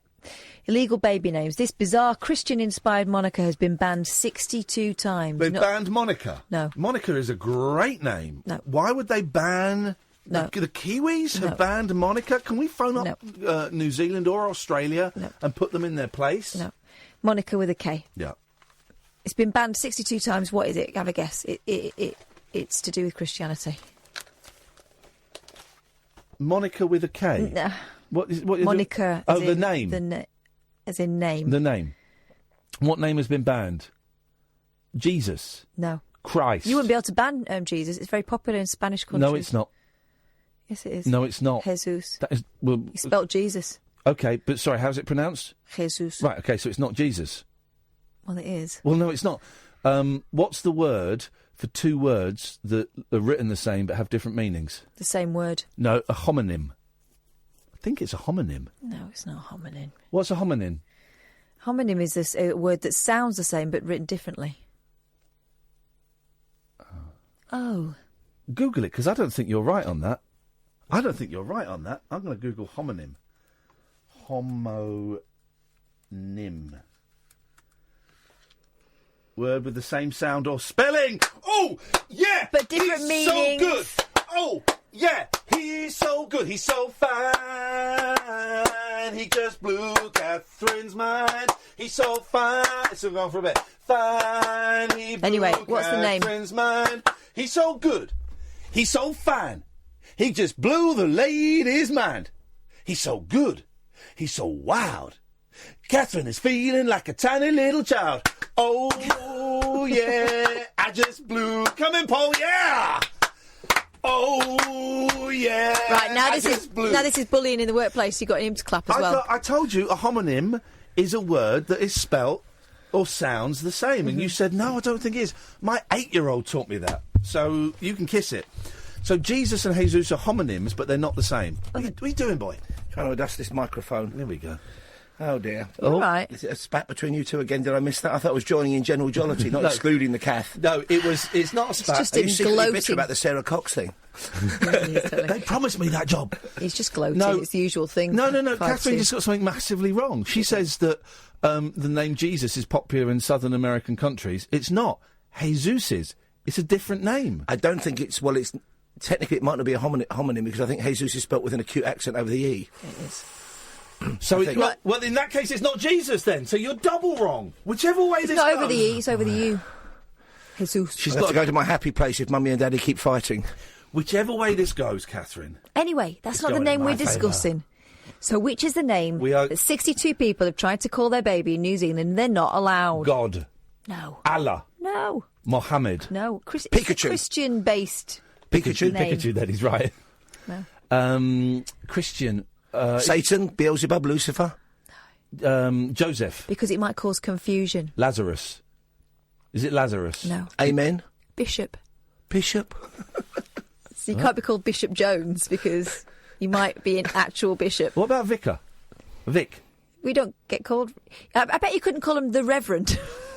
The Reverend. That sounds like a great jazzbo name for the 1920s. Here he is on stage in St. Louis, the Reverend Iain Lee. Actually, if I ever get a cat, I'm going to call it the Reverend. Well, that's disrespectful to Jesus and it'll get run over by a car and that'll learn you. Paul Ross, nice to see you. Hello, good morning. Did you have a nice weekend? God. Seems a long time ago now, after hearing that. No, it's because it's, I've already done a day back at work, haven't I? Of course you have, yeah, of course got a great item on the show today. It was 80 years ago today. Sergeant Pepper taught the band to play? Sadly not. It's World Audio Drama today. Oh, OK, go on. Because 80 years ago today, Orson Welles and the Mercury Theatre Company made the War of the Worlds broadcast. 1938, October the 30th. So they made it World Audio Drama. They were crossing live to the States on that one. We've also dug out Mark, top producer, has finally earned his corn. He's found the only time... audio when Orson Welles met H.G. Wells on American radio. So we're playing that out. It's a lot of Wells, Ian. You be careful. All right, Catherine, thank you. Thank you for that. It's not even a homonym, is it? Because it's spelled differently, Wells and Wells. The two, Herbert George and Orson. Orson Welles has got one of the best voices. There was a radio play on Radio 4 Extra last week, written by Andrew Sachs, where it sounded like one of those good ideas that probably didn't work. It was 1978. It was a play without words, so there was lots of sound effects. It was all done live. It was done in binaural stereo, so if you're wearing headphones and close your eyes, it was happening all around you, and you could kind of place everything. And so there was lots of kind of sound effects and lots of. You're back on Hampstead Heath. But it sounded like a good idea that probably didn't really work. I heard about 5 minutes of it. I thought, to be honest, it doesn't even sound like a very good idea. Oh, do you not think so? Well, I haven't got binaural headphones. Well, no, this is the thing. You would need binaural headphones to. I didn't even know what binaural headphones were until you just mentioned. Well, I don't know if you need specific headphones for it. You just need headphones, don't you? Don't you? I don't know. If it's broadcasting stereo, I suppose so. But it sounds awful, Mr. Beanie old crap, doesn't it? Doesn't it, though? You'll never get on the DVD box with that. You'll never be on the poster with that, love. One star. How dare you? You can't slag off Andrew Sachs. What else is on your show, Paul? We're also talking about an archaeological initiative up in the Highlands of Scotland. They found, amateur archaeologists have found some fantastic stuff dating about 8,000 years, tools, and we now know what they lived on during the lean winter months, hazelnuts. Intrigued you might be. Squirrels. Part squirrel, yeah, hunter-gatherers, hazelnuts. So apparently you can burn a hazelnut, but it never burns completely. When you burnt it, it will pretty much last 8,000 years as evidence there was human beings cracking their nuts. Never mind your Hampstead Heath, I've got the Highlands of Scotland. There we go, you see. Where men are men and sheep are frightened. We had to end on a testicle joke, you see, Catherine. Oh, is that what that was? Right, on that bombshell, a strange vibe there is tonight. On that bombshell, Paul Ross is coming up. I think he's up. He's after 1 o'clock. He will be on the radio. Thank you, Sam. Thank you, Catherine. Don't forget, of course, podcasts are plenty. There is the kind of the best of this show. So it'll be a short one tonight. When we get guests on, you can go and find those. If you go to iTunes or Acast and type in Iain Lee, Catherine Boyle, Talk Radio, something like that, they will pop up. And we're not in tomorrow. Yeah, see you Wednesday. We're off to go and see half of XTC. Oh, brilliant. Yeah. The half you interviewed? Yeah, the half we interviewed. We're going to Swindon Arts Centre tomorrow, so I am beyond thrilled. Near Cricklade, the source of the River Thames. There we go. You see, we'll go and pay our respects. Oh, you can cross the Thames there by stepping over it, you know that? Thanks. Paul Ross up next.